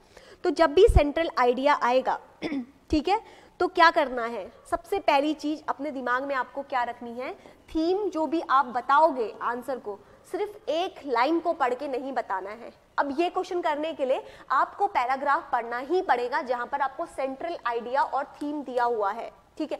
वो अप्रोच सब क्वेश्चंस में लगेगी जो अभी तक हमने लगाई कि जो एक्सट्रीम वर्ड है उनको हटाना है, जो ये करना है। लेकिन आपको मैंने क्या बताया तरीका, अपने माइंड में रखिए कि yes this can be incorrect, हाँ दिस कैन बी करेक्ट, तो उसको आपको ना अपने दिमाग में रखना है। एग्जाम में सीधे ही बिल्कुल काट पीट नहीं कर देना है। आ रही ना बात समझ में। जैसे 4 ऑप्शन है, फॉर एन एग्जाम्पल मैंने आपके सामने रखे हैं 1 2 3 4 ऑप्शन, ठीक है।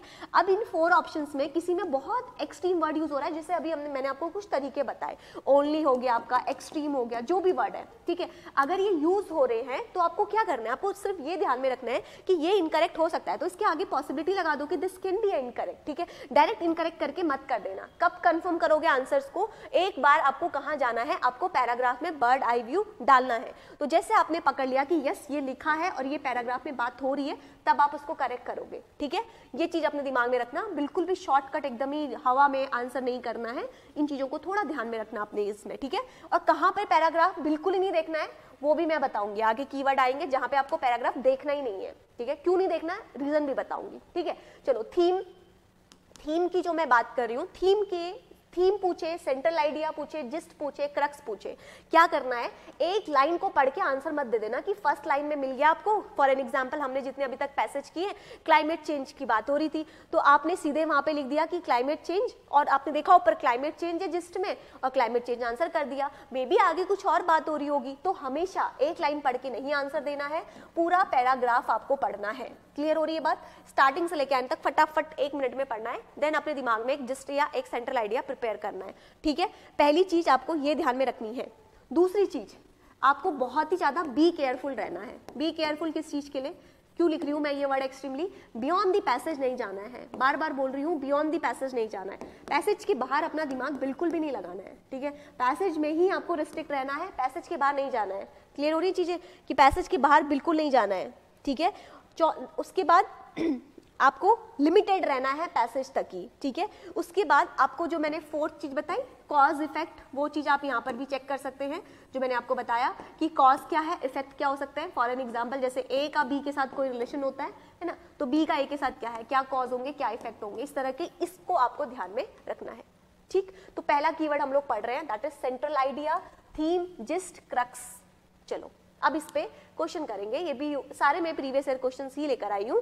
अब देखो इस पैसेज में आपको बताना है which one of the following statement best reflect the crux of the passage in the given passage. तो ये अभी रिसेंट कुछ टाइम पहले का पेपर है, इसलिए इसमें आपको एक क्रक्स वर्ड मिल गया। हिंदी में बात करें तो इसमें जनरली आपको दिखाता है परिच्छेद का सार, क्रक्स का मतलब होता है बेस्ट, क्रक्स का मतलब होता है आपका सार, यानी कि एक पॉइंट में कहें तो वो क्या वर्ड है जो इस पूरे पैराग्राफ को आपको डिफाइन कर रहा है, ठीक है। पहले ऑप्शन सी देखेंगे इसमें भी हम, लेकिन हम पैराग्राफ में एक बार आएंगे और जहां पर भी आपको ये क्रक्स मिलेगा ना कीवर्ड, वहां पे आपको पैराग्राफ छोटा मिलेगा, आप पहचानो, इसको ही तो कहते हैं स्मार्ट तरीका। देखो कि हाँ ये दिया है तो उसको भी पता है ना, आपको पढ़ना है पूरा, ठीक है। चलो देखो पहले ऑप्शन सी देखेंगे इसमें भी, और सब अपने दिमाग में आंसर देने का कोशिश करेंगे, फिर हम पैराग्राफ में आएंगे, ठीक है। चलो जो आपको लग रहा है कि थोड़ा कंफ्यूजन है, उस आंसर को एटलीस्ट आप ये करके रखो अपने दिमाग में कि यस क्या हो सकता है, कौन सा आंसर हो सकता है, कौन सा नहीं हो सकता।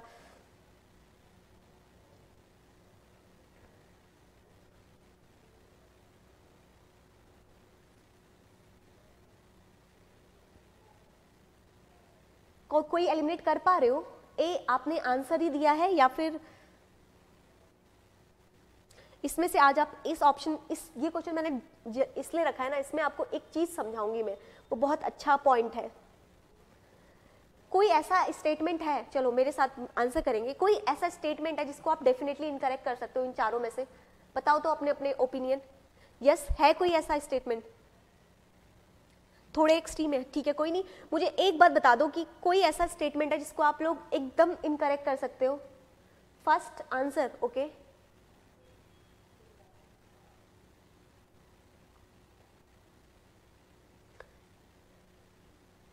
किसको एलिमिनेट कर सकते हैं? 3 को, अच्छा 4 को रख सकते हैं।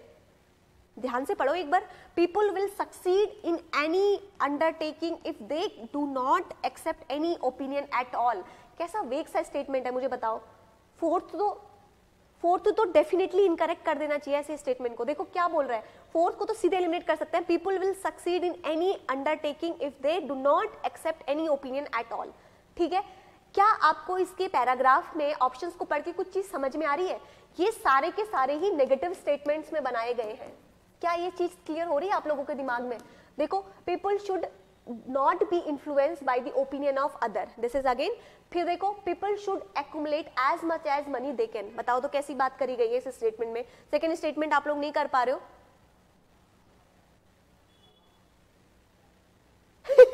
अच्छा ये क्या रीजन हो गया कि लोगों को ज्ञान देने वाले लोग कम ही चाहिए?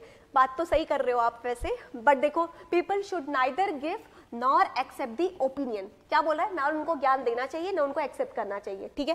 पहले मुझे एक बात बताओ, ठीक है, जो मैं बोलूंगी वो मुझे बताना। फोर्थ में किसी को डाउट है मैंने फोर्थ क्यों हटाया? कमेंट में बताओ। पहली बात मुझे बताओ, ये चारों ही ऑप्शंस आपको कैसे लग रहे हैं? नेगेटिव लग रहे हैं? मुझे बताओ ये पूरे के पूरे ऑप्शंस ही कैसे हैं? नेगेटिव ही हैं? नेगेटिव है ना। चलो अब आते हैं, आप पहले पैराग्राफ में आओ। मैंने आपको क्या बोला है, ऑप्शंस मैंने दिखा दिए। कोई किसको एलिमिनेट कर पाया? फोर्थ तो शायद सब एलिमिनेट कर पाए है ना। मुझे आंसर दिया है, ए आंसर दिया है बहुत सारे लोगों ने, बाकी लोग देखिए, ठीक है। चलो पैराग्राफ पढ़ो जल्दी से अब। अरे ये तो दूसरा आ गया क्या? ओ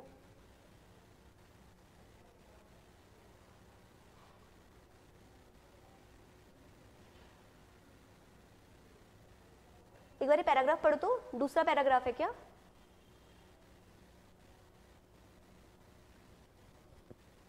एक सेकेंड ना,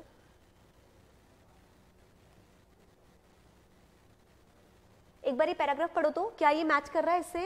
एक बार पढ़िए तो, कहीं मैंने दूसरा तो नहीं लिख दिया?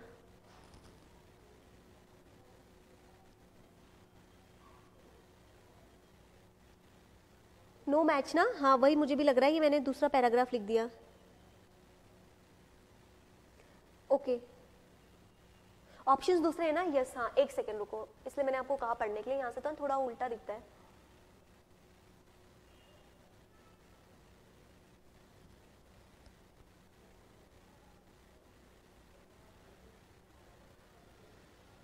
अच्छा इसका मैं पैसेज ही नहीं लेकर आई, ओहो इसका पैसेज ही नहीं है, सॉरी मैं पैसेज लाना भूल गई।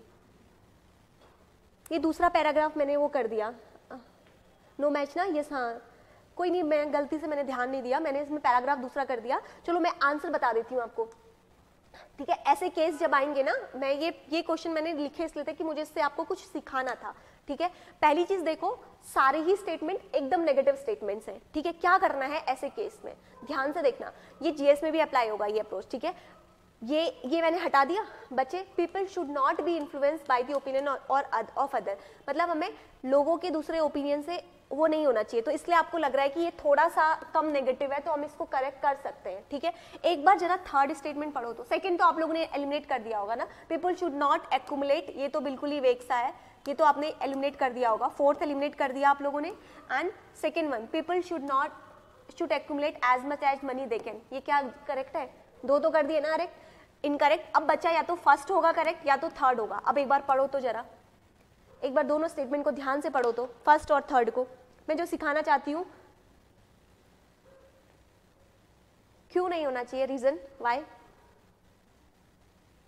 वाई, एक्सप्लेनेशन रीजन दो मुझे, बस खाली तुक्के नहीं सीखने हमें, रीजन दो। अगर आप बोल रहे हो कि third is definitely incorrect, then why, reason.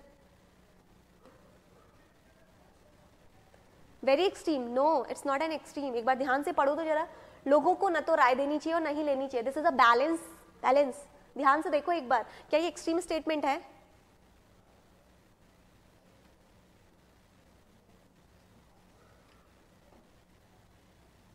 ऐसे तो लोग बात करना बंद कर देंगे।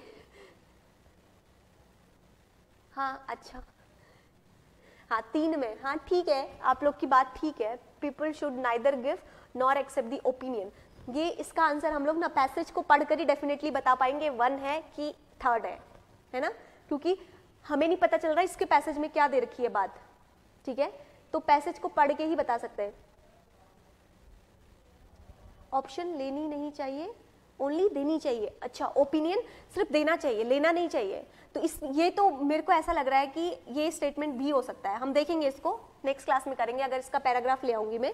देखो इसमें बात क्या बोल रहे हैं ना, कि people should neither give nor accept the opinion, वो आपका अलग पॉइंट है कि जो आप बोल रहे हो ना कि फिर लोग बात करना छोड़ देंगे, वो अलग चीज है। यहाँ पर अगर आप एक जनरली सारे नेगेटिव स्टेटमेंट में अगर आप एक बैलेंस अप्रोच वाला आंसर देखोगे, तो वो मुझे सी लग रहा है कि ना तो लोगों को देना चाहिए, ना ही एक्सेप्ट करना चाहिए, लेकिन फर्स्ट में क्या बोल रहा है कि लोगों को इन्फ्लुएंस नहीं होना चाहिए बाकी लोगों के व्यू से, ठीक है। ये भी करेक्ट हो सकता है, मैं डेफिनेटली नहीं बोलूंगी कि ये इनकरेक्ट है, ये हम तभी डिसाइड करेंगे जब मैं इसका पैसेज लेकर आऊंगी, ठीक है। मैंने बताया ना आपको, क्रक्स वाले में 2 में फंस जाओगे, 2 तो एलिमिनेट कर लोगे लेकिन 2 में फंस जाओगे, और 2 को करेक्ट आंसर फिर कैसे दोगे, with the help of paragraph. आ रही बात समझ में, इसका पैराग्राफ मैं सेंड कर दूंगी आप लोगों को, या नेक्स्ट क्लास में हम लोग डिस्कस कर लेंगे, ठीक है, ठीक है। हाँ चलिए अब आते हैं जिसके पैराग्राफ है, इसका है आंसर, 1 मिनट,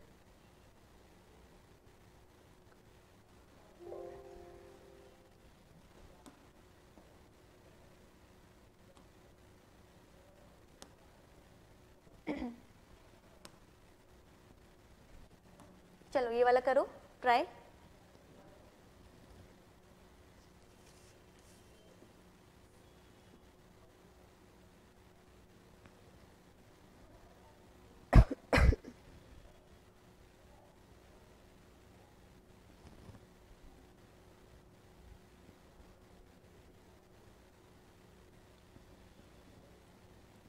पैराग्राफ दिखाऊं,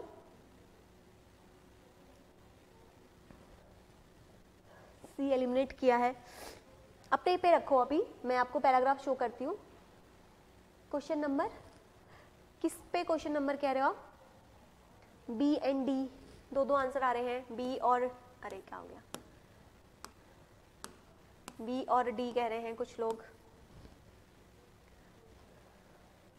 चलो पहले पैराग्राफ पढ़ो एक बार, पहले मैच हो रहा है कि नहीं ये तो देख लो। पैराग्राफ पढ़ो तो एक बार।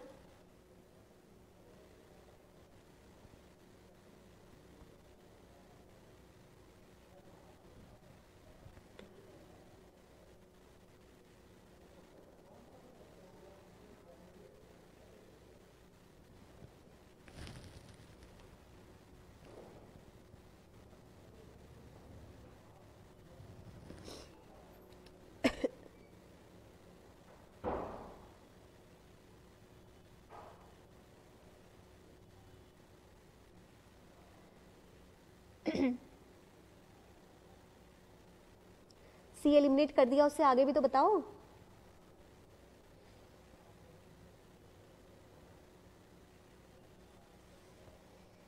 D, okay, humans understanding of nature is, ये 2014 का नहीं है, ये मैंने जो आपको पहला सेंट्रल आइडिया बताया ना, वो क्रक्स वाला मेन, वो उसमें ये क्वेश्चन है प्रीवियस ईयर का। ईयर मुझे एग्जैक्ट याद नहीं है, प्रीवियस ईयर का कौन से ईयर का है, 2017 का है। ये मैं आपका ये क्वेश्चन ना उस थीम पे बेस लाई हूँ जो अभी आपको मैंने ये दिखाया ना, जो मैंने क्रक्स पैसेज का बताया, मेन आइडिया जिसको सेम अल्टरनेटिव वर्ड्स अलग अलग लिखे होते हैं, उसका बता रही हूँ आपको मैं ये। ऑप्शंस ठीक है, देख लो। यस, एक बच्चे ने करेक्ट आंसर दिया, हिमांशु ने, यस। इसमें एक ट्रैप भी बताऊंगी अभी मैं आपको, पहले ये आंसर करो।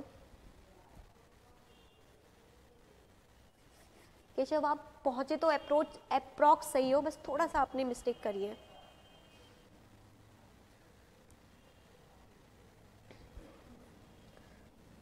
डी, सब लोग डी दे रहे हैं mostly.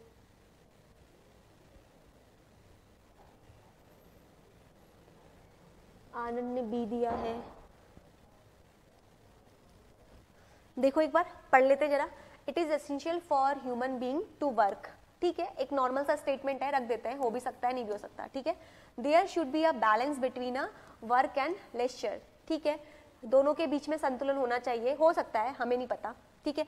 Work in tryingly which we face, ठीक है, ये तो बिल्कुल ही वो हो गया, काम करना एक अत्याचार है जिसका हमें सामना करना होगा। अरे भाई कहाँ से अत्याचार हो गया, हटा दो सीधे, ठीक है। अगला है human understanding of the nature of work is essential, क्या बोल रहा है, कार्य की प्रकृति के बारे में मनुष्य की समझ आवश्यक है, ठीक है। ये तीनों स्टेटमेंट हो सकते हैं, लेकिन एक स्टेटमेंट तो मैंने हटा दिया, ठीक है।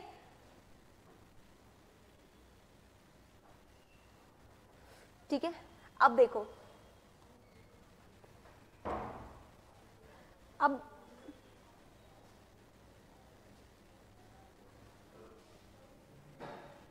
अब देखो यहाँ पे, देखो यहाँ पे अब यहाँ पे आते हैं, ठीक है। अब देखो हमारे पास कितने ऑप्शंस बच गए, 1, 2 एंड 3, 3 ऑप्शंस बच गए, 2 ऑप्शंस तो मेरे एलिमिनेट हो गए, एक ऑप्शन मेरा एलिमिनेट हो गया, 3 ऑप्शंस मेरे पास बच गए हैं, ठीक है। चलो अब पैसेज पे देख लेते हैं क्या बोला। The very first lesson that should be taught to us when we are old enough to understand it is that complete freedom from the obligation to work and unnatural and ought to be illegal, as we can escape our share of the burden of work only by throwing it on the someone else shoulder। आ रही बात समझ में क्या कहना चाह रहा है passage, आगे बोल रहा है nature ordains that the human race shall purnish of the famine if it stop working, ठीक है। तो यहाँ पर कह रहा है कि स्टॉप वर्किंग, जब वो ऐसा करने लगता है। We can not escape from this, हम इस पूरी जंजाल से नहीं बच सकते। तो the question we have to settle is how much leisure we can afford to allow our self. तो कह रहा है कि यहाँ पर बात ये है कि हम कितना लेजर अपना अलाउ करें ताकि हम एक वर्क बैलेंस कर सकें, ठीक है। तो अब मुझे बताओ कोई ऑप्शन एलिमिनेट हो रहा है अपार्ट फ्रॉम दी क्या नाम है इसका आपका, सी के अलावा, बताओ सी के अलावा कोई ऑप्शन और एलिमिनेट कर पा रहे हो। There should be a balance between the work and leisure, ऐसा डायरेक्टली बात बोली है, ये आप एज्यूम कर रहे हो ना। मैंने क्या बोला, जब भी आपको मेन आइडिया या crux they, beyond the passage नहीं सोचना है, आपको खुद से नहीं सोचना है कि ये ऐसा होना चाहिए तो ये आंसर करेक्ट होगा। देखो यहाँ पे इसमें बात करी गई है लेजर के बारे में, लेकिन क्या बोला है देखो एक बार ध्यान से, इस लाइन को देखो, यहाँ पर देखो, यहाँ पे बोला the question we have to settle is how much leisure we can afford to allow our self, कि कितना कितना हमें वो चाहिए। देखो हिंदी में पढ़ो ना, कि हमें कितनी सुलझता होनी चाहिए कि हम अनावश्यक वहन कर सकते हैं। तो ये तो हम खुद से आप लोग एज्यूम कर दे रहे हो कि हमें इनके बीच में बैलेंस करना चाहिए। ये हम खुद से एज्यूम कर ले रहे हैं कि हमें बैलेंस चाहिए between the work and leisure. Eliminate होगा? बताओ मुझे, बताओ कमेंट में बताओ, डाउट है तो बताओ मुझे, सेकंड में अगर डाउट है तो। सेकंड क्यों हटाया मैंने? आपने खुद से एज्यूम किया है ना। पैसेज में तो वो कह रहा है कि आपको कितना करने की नीड है, वो यही तो कह रहा है पैसेज में। देखो यहाँ पे लास्ट में वो ये कह रहा है कि कितने हमें the question we have to settle is how much leisure we can afford to allow our self, कितना हम कर सकते हैं, हम अपने आप को अलाउ कर सकते हैं, ये बोल रहा है। अब आओ बाकी वाले दो ऑप्शंस पे, क्या बोल रहा है देखो, it is essential for human to work. ठीक है, ये भी हो सकता है correct. Human understanding of nature of work is essential, ऐसा बोला है कहीं पे कहीं पे बोला है?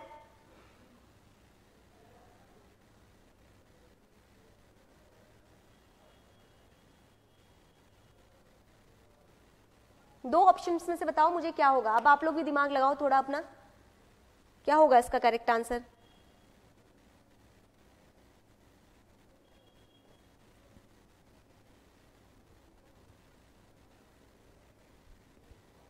ए हो रहा है, ए हो रहा है।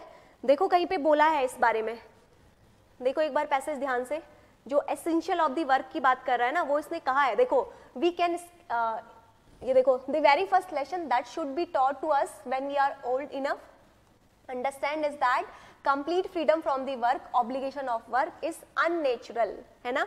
यानी कि ये कहना क्या चाह रहा है डायरेक्टली, देखो, and ought to be a illegal, we can escape our self of the burden of work only by throwing it to the someone else shoulder. तो यानी कि ये जो बात इसने करी है यहाँ पर कि जो लोगों को काम करना चाहिए, essential for human being to work, ये तो उसने बोला है कि हम कब कर सकते हैं, पैसेज में है। यस बिल्कुल है पैसेज में। वो कह रहा है कि आप काम करने से तब बच पाओगे जब आप क्या कर रहे हो, अपने कामों का बर्डन किसी और के कंधे पे डाल दे रहे हो। देखो लिखा है ना यहाँ पे, आप कब एस्केप कर सकते हो burden of work by throwing it on to the someone else shoulder, आप अपने कामों का बर्डन किसी और के कंधे पे डाल दे रहे हो, है ना। तो यानी कि ये क्या कहना चाह रहा है, ये एसेंशियल है ह्यूमन बीइंग के लिए कि वो वर्क करे। ठीक है, ये बात समझ में आई। ये क्या, लास्ट पैराग्राफ पढ़ो, ह्यूमंस ने understanding of nature of work is essential. क्यों, ये क्यों एसेंशियल है हमें ह्यूमंस के नेचर के बारे में बात करने की? तो आप खुद से एज्यूम कर रहे हो, पैसेज में डायरेक्टली लिखा हुआ सिर्फ और सिर्फ फर्स्ट लाइन है। ध्यान से देख लो, अगर दिक्कत है तो दोबारा पढ़ो पैसेज को और ध्यान से देखो क्या मैं सही बोल रही हूँ। दोबारा से एक बार पैसेज में देख लो, आपको मिल जाएगा the necessity of human race of work, ये आपको दिया गया है, ये हमारा ऑब्लिगेशन है टू डू दी वर्क, कह रहा है ना। ये एसेंशियल है ह्यूमन के लिए कि वो काम करे, और कैसे वो भाग सकता है, जब वो अपने कामों का बर्डन किसी और के कंधे पे डाल दे रहा है। बात हो रही है, देखो पहले लाइन में। सेकेंड बात भी बोली गई है, देखो मैं आपको जो एक क्रक्स वाली बात होती है ना, इसमें आपको सब पॉइंट लगेगा कि बोला गया है। सेकेंड बात भी बोली गई है कि आपको, लेकिन डायरेक्टली ये नहीं बोला है कि हमें बैलेंस करना है between the work and leisure, directly नहीं बोला गया है। ठीक है, थर्ड भी सेम ऐसा ही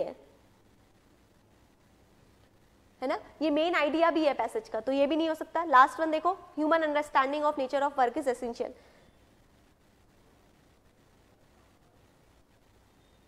ये कहीं पे मेंशन ही नहीं है पैसेज में। बियॉन्ड दी पैसेज नहीं जाना है, बात समझो। अगर ऐसे बियॉन्ड दी पैसेज जाके थोड़े बहुत भी इनोवेटिव आइडियाज ले आओगे ना तो इनकरेक्ट हो जाएंगे। और ये जो आप अभी ब्रेन लगा रहे हो ना, ब्रेन बियॉन्ड दी पैसेज जाने का थोड़ा, ये मैं बताऊंगी ये ब्रेन कहाँ पे लगाना है, वहां पे आपके ये सब क्वेश्चन करेक्ट हो जाएंगे, आप ये ब्रेन अगर वहां पे अप्लाई करते हो तो। ठीक है, किसी को डाउट है इसमें बता दो मुझे, किसी को डाउट है इसमें?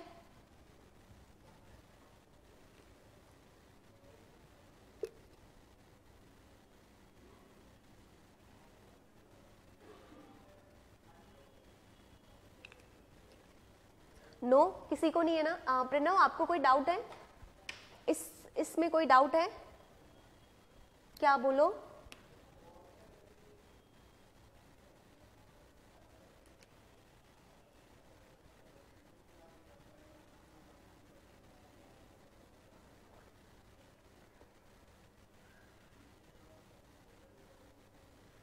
ए कैसे आंसर है, पैसेज नहीं आइडिया लग रहा। डाउट किस किस ऑप्शन में आपको पहले मुझे बताओ। ए और डी में, ए एंड डी में डाउट है ना आपको। ए है it is essential for human being to work, है ना, and last one is humans understanding of nature of work is essential. ठीक है, इन दोनों में ये। चलो पैराग्राफ एक बार ध्यान से पढ़ो, तो आप जरा जल्दी से ध्यान से पढ़ो, आपको आंसर मिल जाएगा, आप पढ़ो एक बार। दोनों ऑप्शंस को भी दिमाग में रखो। पहला ऑप्शन आपको कह रहा है कि ध्यान से देखो, ये एसेंशियल है ह्यूमन के लिए कि वो काम करे। ठीक है, सिंपल है, मनुष्य के लिए काम करना आवश्यक है। और लास्ट वाली बात कर रही है कि कार्य की प्रकृति के बारे में मनुष्य की समझ आवश्यक है। कह रहा है कि ह्यूमन लोगों की जो अंडरस्टैंडिंग है वो नेचर के लिए वो समझना भी जरूरी है, ये चीज कह रहा है। और पहले में कह रहा है कि काम करना जरूरी है। अब देखो दोनों बातें पैसेज में बोली गई है, बट कौन सी चीज डायरेक्टली मेंशन करी गई है वो देखो पैसेज में और ढूंढो, बताओ मुझे। The very first lesson that should B taught to us when we are old enough understand is it that complete freedom from the obligation of work is unnatural। देखो पहले लाइन में ही बोला है कि complete freedom from the obligation of work is unnatural। ठीक, आगे क्या बोल रहा है, and ought to be illegal as we can escape our share of burden of work। हम पहली लाइन का मतलब समझो, कब कर सकते हैं, जब हम किसी और के कंधों पे डाल दें। वो साफ साफ ये कह रहा है कि पहला चीज जो हमें सिखाया जाता है, पहला लेसन जो हमने सीखा है वो क्या है, वो हमें अंडरस्टैंड करना है कि हम कंप्लीट फ्रीडम नहीं कर सकते फ्रॉम दी, किससे, अपने ऑब्लिगेशन ऑफ वर्क से। ये अननेचुरल है, ये प्रकृति के खिलाफ है, वो ये कहना चाह रहा है। एंड इलीगल भी हम बोल सकते हैं। हम कब बच सकते हैं काम करने से, जब हम अपने शेयर ऑफ बर्डन को क्या कर दें, किसी और के कंधे के ऊपर डाल दें। ठीक है, नेचर। उसके बाद आपको लिखा है that human race self perish of famine if it stop working. ठीक है, लास्ट पैराग्राफ बोल रहा है we can not escape from this, हम इस पूरे के पूरे उससे हम एस्केप नहीं कर सकते। Last, the question we have to settle is how much leisure we can effort and allow to ourselves. जो क्वेश्चन ऑफ लेजर वाला था वो इसने यहाँ पर बोल दिया है। तो पैराग्राफ में यहाँ पे कहाँ पे बोला है मुझे बताओ, जहाँ पर ये बात आप लास्ट वाला स्टेटमेंट जो कह रहे हो कहाँ पर बोला है, humans understanding of nature of work is essential. बताओ, उसने तो ये बोला है कि इंसान के लिए काम करना जरूरी है। अगर काम नहीं करेंगे, काम से हम कब बच सकते हैं, वो बोल रहा है तब बच सकते हो जब आप अपने कंधों का भार किसी और के सर पे डाल दो पूरा का पूरा। देखो एक बार दोबारा से, स्टिल डाउट है तो पूछो। ये बात कहीं पे डायरेक्ट पैसेज में लिखी है जो आप बता रहे हो, लास्ट वाला क्लियर हो रहा है, धीरे धीरे क्लियर होगा, कोई दिक्कत नहीं है। डाउट्स आने बहुत कॉमन है, समझ में आ रहा है ना चीजें कैसे कर रहे हो, दो ऑप्शन तक पहुंच जा रहे हो, यही बहुत बड़ी बात है। अगर आप दो को एलिमिनेट कर दे रहे हो ये बहुत अच्छी बात है। ठीक है, चलो अब आते हैं, चलो ये करो। बी ज्यादा करेक्ट आपको इसलिए लग रहा है ना, यहाँ देखो ट्रैप है, वो देखो इधर जिसने बी करेक्ट बोला, इधर देखो बी क्या कह रहा है, there should be a balance between the work and leisure. वो कह रहा है कि काम और आराम के बीच में संतुलन होना चाहिए। अब यहाँ पैसेज में पढ़ो क्या कह रहा है, देखो यहाँ पर देखो बताया गया है कहीं पे, ये क्वेश्चन है कि हम कैसे सेटल कर सकते हैं, कैसे हम अपने आप को अलाउ कर सकते हैं। वो तो पूछ रहा है आपसे, डायरेक्टली नहीं बोल रहा है। आप यहाँ पर ये लेक्चर वर्ड देख के आप सोच रहे हो कि हमें वो बात करी गई है, वो बोला है पैसेज में बट क्लियरली नहीं बोला है। क्लियरली तो उसने पहली लाइन में ये बोला है कि हमें अपने काम को, इंसान जो है वो काम को उसको करना ही पड़ेगा, ह्यूमंस को, वो नहीं बच सकता। ठीक है, चलो एक बार और देख लेना लेक्चर को, फिर कोई दिक्कत होगी फिर पूछना मेरे से। ठीक है, चलो अब ये वाला करो। तो during this summer in Arctic ocean, तो मैंने आपको अभी क्या समझाया, जहां पर भी क्रूशियल मैसेज, क्रक्स ऐसे कीवर्ड आपको मिलेंगे ना, वहां पे पैसेजेस आपको बहुत लंबे लंबे नहीं मिलेंगे। ठीक है, देखो अगेन एक छोटा सा पैसेज है, ऑप्शंस दिखा दूं, क्वेश्चंस। चलो पहले एक बार क्वेश्चंस देख लो, ये थोड़ा इधर हो गया, एक मिनट। हाँ,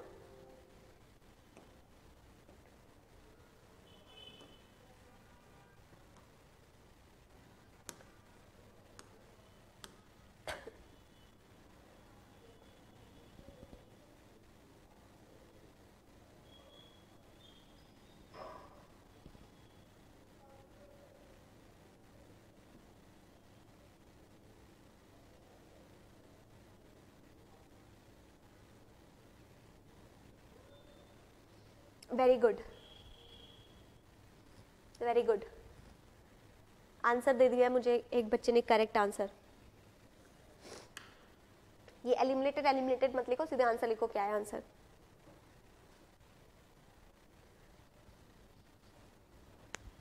वेरी गुड, आप एलिमिनेट भी कर पा रहे हो, ये भी बहुत बड़ी बात है। थर्ड, नो, दोबारा देखो।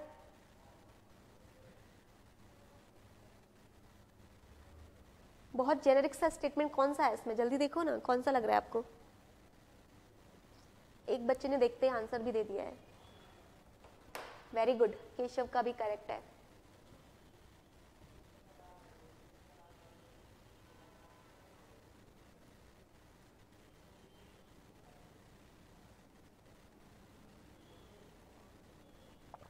यस, चलो अब पैसेज भी पढ़ लो एक बार।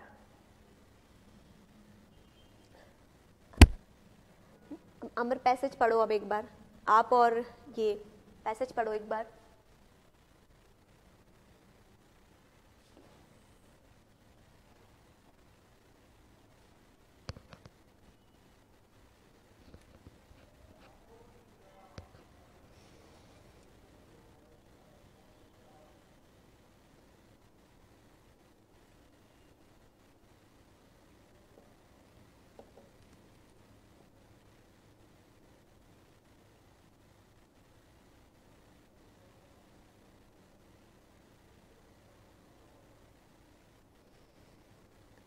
डन पैसेज, ऑप्शंस, ठीक है।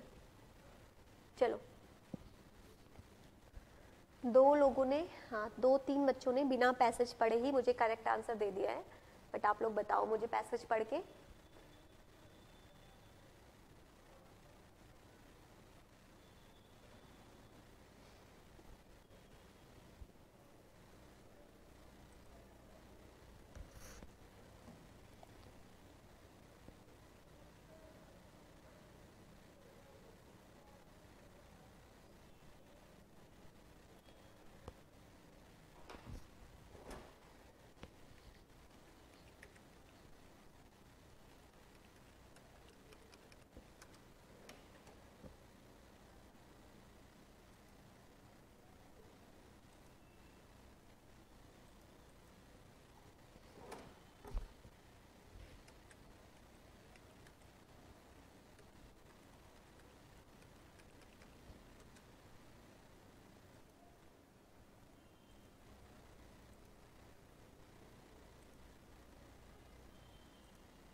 Very good, D D D, done, सबका करेक्ट आंसर है, गुड।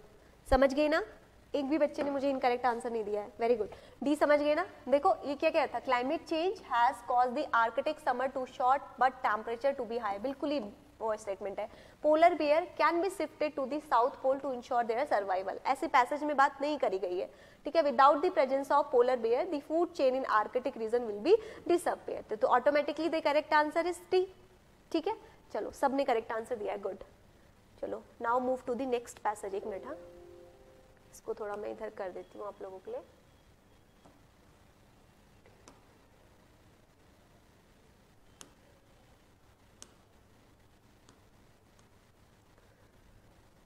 चलो क्वेश्चन विजिबल है, एक बार बताओ मुझे। हाँ ऑप्शन ही दिखाया है मैंने पहले,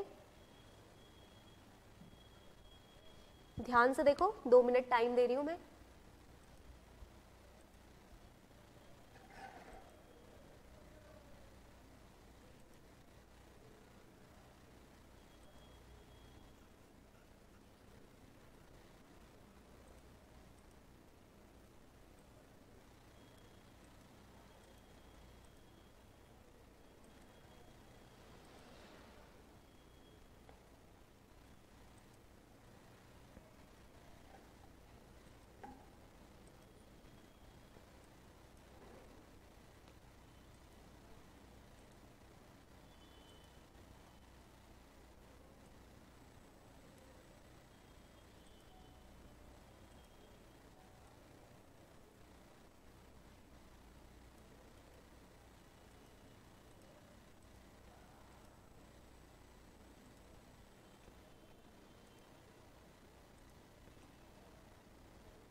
या बी? ओके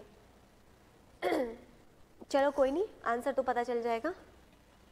पहले आप एक बार पैराग्राफ को देख लो, ठीक है? क्रक्स वाले में पैराग्राफ को देखना है। चलो बताओ ए या बी?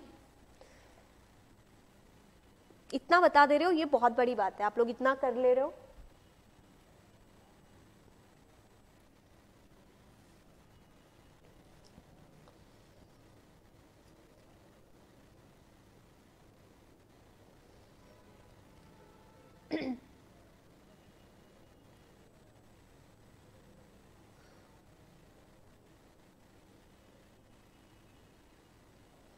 प्रणव, आपने बिना पैराग्राफ देखे आंसर दिया था क्या? एक बार रीड करो तो पैराग्राफ को।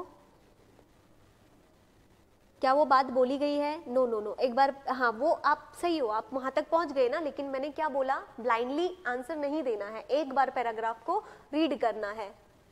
हाँ यस, इसीलिए बोला मैंने, देखा इतनी छोटी सी उसमें आपका आंसर चेंज हो गया।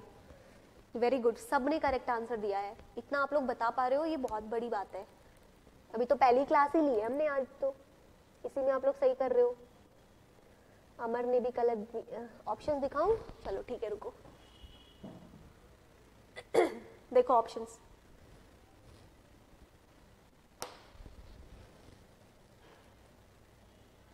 अमर ने करेक्ट दिया है, प्रणव ने करेक्ट दिया है, केशव ने करेक्ट दिया है, हिमांशु ने भी करेक्ट, आपने तो करेक्ट आंसर दे दिया था ऊपर। ठीक है, रख देंगे, कोई दिक्कत नहीं है, अगले वीक से। आनंद ने थोड़ी सी गलती करी है, दोबारा देखो बी होगा आंसर, सबने करेक्ट दिया है, बी करेक्ट आंसर होगा इस क्वेश्चन का। द ग्रोथ, ए भी करेक्ट, लेकिन अगर आप पैराग्राफ पढ़ोगे ना तो यहाँ पे ये ओनली देखकर मत पढ़ना। देखो ओनली वाले स्टेटमेंट कब करेक्ट होंगे ना, जिसको ओनली वाले ट्रैप में गलती हो रही है ना, देखो ओनली के साथ, ओनली आपका क्या है, एक नेगेटिव स्टेटमेंट है ना, तो जब नेगेटिव स्टेटमेंट के साथ आपका एक और नेगेटिव स्टेटमेंट जुड़ा हो उसमें, तो आपका वो स्टेटमेंट हमारा करेक्ट हो जाता है। कैसे? मैथ्स वाला कंसेप्ट लगाओ, नेगेटिव नेगेटिव क्या होता है हमारा, पॉजिटिव। दिमाग कितना लगाता है यूपीएससी वाले, देखो नेगेटिव नेगेटिव क्या होता है, पॉजिटिव, वो स्टेटमेंट हमारा करेक्ट होता है। The growth driven by the GDP only, एक नेगेटिव ये मिला, इज नाइदर, दो मिल गए, डिजायरेबल नॉर सस्टेनेबल। आ रही बात समझ में? पूरा नेगेटिव नेगेटिव नेगेटिव बना रखा है इसको, नॉर, तो ये हमारा करेक्ट है। The growth driven by the GDP only, neither. क्यों? हिंदी पढ़ लो अगर दिक्कत हो रही है तो। केवल जीडीपी द्वारा संचालित वृद्धि न तो वांछनीय है और न ही टिकाऊ है। बिल्कुल सही बात है। क्या सिर्फ अगर हम जीडीपी को संचालित करेंगे, उसमें हम वृद्धि करेंगे, तो क्या ये सस्टेनेबल होगा? सीधे पता चल गया हमें, आंसर इज बी। पहले वाले में क्या बात हो रही है ना, जो आप पहला वाला करेक्ट बोल रहे हो, देखो पहले वाले को इनकरेक्ट करने का एक और रीजन है। देखो क्या कह रहा है, more emphasize should be laid on the development of natural capital. क्या ये बात सही है? क्या हमें ज्यादा से ज्यादा एम्फेसाइज जो है वो नेचुरल कैपिटल पे करना चाहिए क्या? नहीं, पैराग्राफ में नहीं बात बोली गई है इस चीज के बारे में। पैराग्राफ में कहीं पर भी आपको नेचुरल कैपिटल नहीं मिलेगा, इसीलिए पहला वाला स्टेटमेंट आपका इनकरेक्ट है। पढ़ लेना एक बार, ठीक है आनंद, आप एक बार पढ़ लेना क्लास के बाद, ठीक है? हाँ यस, बी स्टेटमेंट क्वेश्चन को हमारा बैलेंस भी करता है। देखो कह रहे हैं ना, crucial inference from the above passage, तो यही वहाँ पे पूरे पैसेज में जीडीपी के बारे में ही बात हो रही है, तो वहाँ से भी आप लोग देख सकते हो। पैसेज क्रक्स का मतलब बताया ना मैंने आपको, जो मेन पॉइंट होता है उसी को बोलते हैं। डन, आ गया समझ में? बी क्यों आंसर आया? आ रहा है समझ में? कैसे अटेम्प्ट कर रहे हो बताओ मुझे कमेंट में। क्लियर हो रही हैं चीजें? तो अब नेक्स्ट क्लास में पढ़ेंगे। अब कल आपको क्या करना है, देखो आपकी जो अभी तो हो रहा है, बाद में भी होगा, भरोसा रखो खुद पे बस।